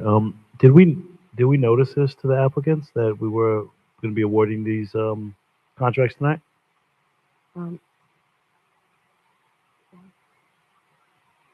Yes, for American Janitorial, according to staff. But normally, How was that communication sent out? Email. There was an email sent out that we would be awarding this contract, and when was that sent? a moment, and, Thank you, Dr. Madam Shep. Chair. Because again, and as we're clear, there's not a requirement to attend, Not. and that's Right. just, and that can't deter or discourage the reason for the decision, but just clearly understand that we as a community cannot allow for this level of disrespect. Staff is informed that it was January 9th that an email was sent to American Janitorial. That they would be awarded this tonight. Yes, sir. Okay. And after we dispose of this, can we also get the information for security when that email was sent out? We have a motion on the floor to table this, Madam Clerk. Councilperson Davis Penier, Yes. Councilperson Gaita, Yes. Councilperson Dr. Spiritus, Yes. Chairperson Lanier. Yes. That's a unanimous vote. Let's go to our next So item. what about this? I'm I'm sorry, sorry, Madam go ahead. Chair. So was the security company notified? No, security was not officially notified directly from staff. Why is that? I think in the I want to just state that in the event of we just don't normally let the companies know that the contract will be awarded, but we will put that in our process moving forward. Yeah, definitely. With that kind of money. We and have if questions. If we wanted to ask questions, we couldn't. I understand, and I will inform staff that we will do that moving forward for all solicitations. Very good. Madam Clerk. Madam Chair, we are on item 11F. Resolution number 11-26, a resolution of the City Council of the City of Riviera Beach, Palm Beach County, Florida, approving the landlord's consent and estoppel certificate to Ocean Walk ILP and authorizing a Fifth Amendment to the Ocean Mall ground lease retail to include a maintenance agreement and providing for an effective date. Madam Chair, there are no comment cards on this item. The acceptance of cards is closed. So moved. Is there a second for this item? Second. We have a second. Sterling? Madam Chair and members of the board, if I can have Assistant City Manager Coppin to make this presentation and introduce the speakers that will be here this evening. Good evening, Honorable Mayor, Madam Chairperson, and Honorable Commissioners. This is a maintenance agreement that we've incorporated into the lease agreement for the Ocean Walk Mall. City attorney, staff, outside counsel, and counsels for both property groups got together and restructured a maintenance agreement to make it more amenable to us going forward with this assignment. There were some issues that were going on at the Ocean Walk Mall Plaza that needed to be addressed. And I think with this new maintenance agreement, I think we've got that addressed. Chief, can you move the mic closer? Sorry about that. I think with the new maintenance agreement we have in place now, we have that addressed. And I've been in consultation with the new property maintenance team that have already sent letters out to the property lessees, letting them know that we're going to be a little bit more stringent in our enforcement of some of the issues that have been going on over there the last couple of years. In attendance is our in-house counsel that we've used, and also counsel for related, and also the property managers that can answer any questions that you might want to avail of them as we go forward. And I'm here to answer whatever questions you might have. There were some questions that we had before. Were those questions addressed? I think it was about, was it maintenance in regards to, there were pictures that you showed us. Yeah, those items. Is that a part of the contract? It is. It is, and we did tweak that. Some of it had to do with some of the equipment coming in, as far as the light fixtures, because that was one of our major issues. A lot of light fixtures were either inoperable or unserviceable. They've corrected that. They've corrected some of the issues going forward with the, I know we had spoke previously about the maintenance of the grease trap, and I can let Mr. Lewis expound on some of the other items that we've gone over collectively as a group. We've all kind of gotten together and. I think we need to hear from Mr. Lewis. Okay. We're good. Any questions from the board? Yeah, Madam No. Chair. Yes, go ahead, sir. Okay, so, ACM Coppins, my problem, we've been discussing this for a long time now. Yes, sir. And my issues go to the city manager on a regular basis because I receive complaints on a regular basis about the Ocean Mall. Clearly, the number one complaint that I receive is the noise from the live music outside the buildings, not inside the buildings. The Ritz-Carlton, I must get 10 complaints a week, and I know that the city gets them as well. Are we able to do something in this lease agreement to prohibit amplified music on outside the building? We're going to take a proactive approach with enforcement through code, police, and fire to address those issues dealing with the loud music and some of the sidewalk issues, the egress and ingress. It's not listed in the maintenance agreement, but in-house, we're going to address that weekly. It's already started with Captain Myers, putting folks on notice that this is what we're going to be going forward with as far as the loud music aspect and not blocking people being able to come back and forth towards certain restaurants within the plaza. Right, but ACM Coppins, what they've figured out is they go inside the gate now. They stay off the sidewalk, our public sidewalk, and they go to the outdoor area and they have the music there. You know, I go by there every single day, once or twice a day, at least.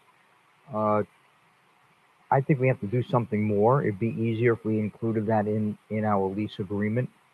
That would make me feel a whole lot better because I wouldn't be getting 8 million complaints, every month. I could tell you that I've seen cracked sidewalks for years now. The lights, as you know, aren't always working. I've seen dead plants there that have not been removed for years. The same dead plants are standing right next to the doors of the restaurants. I've never seen anything like it. The signs on the sidewalks really bring down, the whole quality of the environment. It makes it look really, hunky-tonk. It'd be much better if we enforced our rules with that, and maybe I would assume that might even be in the lease agreement that the store owners can't have signs on the sidewalks. But these are the things that I get complaints about on a pretty regular basis. Clearly, the painting, I saw that you had in there painting in 5 years from now or whatever. Those buildings need painting now. They haven't been painted since the building's been built, except for the new building that's going up, the new restaurant, the old Mulligans. They painted it and it looks like a brand new building. Just a coat of paint really changed it dramatically. I mean, it looks fantastic. I don't know why we can't get the paint in there within a year to paint those buildings, and it will really dress up the mall substantially. Yeah, I think that is addressed. And it's not just the painting. A lot of patching needs to be done. I think they're going to get that. Well, not that I think. I know they're going to get that accomplished within the next 12 months. And then I guess every 5 years going forward. So we're going to see painting in the next 12 months? I believe so. I can let the property manager expound on it if you would like. But I like to hear them believe say it. Make me feel better. Hear it from them. Could you come to the mic and get you on record? Michael Verdejo with a related group. And yes, the repainting of the center will be completed by June 30th of 2026. Hey, can you also tell me whether or not in your leases you prohibit music outside, or do you specifically permit them to have music outside? That I believe it is prohibited in the leases, yes. It's prohibited. Yeah. Okay, because a couple of the owners of the restaurants say that it's in their lease they're allowed to have music outside. I would need to look at the leases specifically, but I believe they're limited to within their confines. Right. You know, you have to be a good neighbor. We really didn't have this music problem until the pandemic hit, till COVID. We started giving a lot of the tenants a lot of leeway to make sure that the businesses didn't go out. We let them put tables on the city sidewalks. They still have their tables on the city sidewalks. You know, these are things that we have to start reeling in these businesses now so that we can, I mean, they're going to do well there, but we have to also have a good quality of life for their neighbors. So it's very important, please, that you make that clear to the tenants. Thank you. I want to ask too, is there any forthcoming development at that property? Not under our ownership, no. Any other questions? Madam Clerk? Councilperson Davis Pinier, Yes. Councilperson Guyton, Yes. Councilperson Dr. Spiritus, Yes. Chairperson Lanier. Yes. That's a unanimous vote. Thank you, guys. Next item. Madam Chair, item 11G was moved to the next agenda. We are on item 11H, which is Turnberry project. Could we have, Mr. Evans, could you explain, oh, I'm sorry, you put that on. Go ahead and tell me what you. Well, actually, all I wanted to do is vote to move it back to staff to bring back to us. That's, we can't make a decision tonight. Mr. Evans, if you want to chime in, you can quickly. Madam Chair, if I may. Yes. Yes, I did send an email correspondence that if the board wanted to hear this item, we need to have consensus from the board to bring this item back and facilitate the appropriate notices. Offer motion. So move. Second. Madam Clerk? Councilperson Davis Pinier. Madam Chair, we can have discussion? You want to discuss? Yes. Yes, go ahead, sir. Yes, so I just want to make it very clear. I know that the council members have been receiving many, many emails. I've been receiving the same emails. I've met with almost every condominium board and association, civic associations as well. I could tell you that it's overwhelmingly against this project. So I just want to make that very clear and get that on the record. So with that being said, Dr. Spiritus, I too have been receiving emails, but is this two different projects we're talking about? Because I keep getting emails from the project at the foot of the bridge, but this project that we're talking about now is not that. Am I correct? Madam Chair? Yes, go ahead. Yes, you're correct. And you are getting emails because we are getting emails too on both of those potential Okay, projects. so that's not what I'm, okay. Madam Chair? Yes, go ahead. I get emails on both. I get emails on the bridge, on the CRA district area, and then I get emails on the oceanfront area. You know, so I get both, and I speak to the people on a regular basis. COSI held a very well-attended town hall meeting here at the event center, well watched as well on YouTube, and I can tell you that it was overwhelmingly against both projects. Both projects? Yes, and I want to make it very clear: the people on Singer Island are not against development; they're just against overdevelopment. They want to see smart growth. All of these projects will sell for the multi-million-dollar range. And we have no problem with seeing development. We have no problem seeing with high-rise development in a high-rise district. You know, we have 35 high-rises right now in just a 2-mile stretch on Singer Island, on the oceanfront area. We only have a 2-lane road that comes in, a 1 lane in and 1 lane out when you go north. And that's where 90% of the people drive. They drive north. They do not drive over the Blue Heron Bridge. They head up north. And right now we have traffic backing up. When that PGA bridge opens up, the traffic backs up all the way from US 1 to the church or Lost Tree. Sometimes it could be even further. So we have a major traffic issue there right now, and this is something that has to be considered. And like I said, we're not against development. We just want, smart growth development developed within our code. We're saying we have a zoning code, build within that zoning code. Very good. Any other questions? Madam Clerk? Councilperson Davis Penier, Yes. Councilperson Guyton, Yes. Councilperson Dr. Spiritus, No. Chairperson Lanier. Yes. That passes with Councilperson Dr. Spiritus dissenting. Let's go to the next item. Madam Chair? Of 6 minutes. Madam Chair? It's Yes. 10 o'clock. Do we need to extend it? Well, before extension, the discussion and deliberation, this determining and seeing how pressing of a priority this item is, possibly going into tabling this or bringing this back at the next meeting so that we can leave enough time for this board discussion, because I'm not sure if this is a pressing item, being that it's just a discussion item. Any objection to table this in next meeting? Hearing none, Madam Clerk, please table 12A to the next meeting.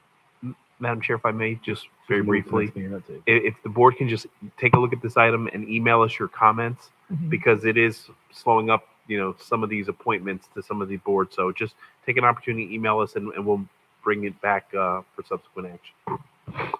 Okay. Madam Chair, Yes. what exactly do you want us to do? Can you give me a little direction? Because this is just a blank, with a bunch of boxes. Yes, Madam Mhm. Chair. We have a lot of ambiguity in advisory boards, terms, term limits, appointment authority, and the like. It's all over the place depending on when this board was created. And we want to make it consistent and uniform and make sure that there's representation all throughout the city. So that's really the crux of the item. Okay. All right, very good. That'll be to the next meeting. Next item, 12B. Madam Chair, item 12B is civil rights. Madam Chair, that was me, but in the essence of time, I don't want to be rushed about what I was going to say. So if I can be moved up on the agenda in the next meeting. Further up on the agenda? Yeah, further up Yes. on the agenda in our next meeting. Okay. Comments by Mr. Director? I'm sorry. City Manager? Madam Chair, if I may, just a couple of items. The grant application and bringing that information back before you all, or emailing you that information.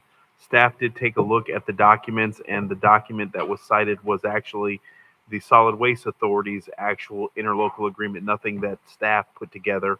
So we'll send that out to you so you all have that. Also, we had a productive discussion in Tallahassee, but for the sake of time, I won't get into the projects and some of the lobbying efforts that we did do, but I think we're going to be very successful this legislative session, and I will make a full presentation at the next regular meeting of the council. Thank you, Madam Chair. Madam Attorney? No comment, Madam Chair. Dr. Spiritus? No comments. No comments, but Manager, I will be, who do I call to ask questions about the board appointments? You?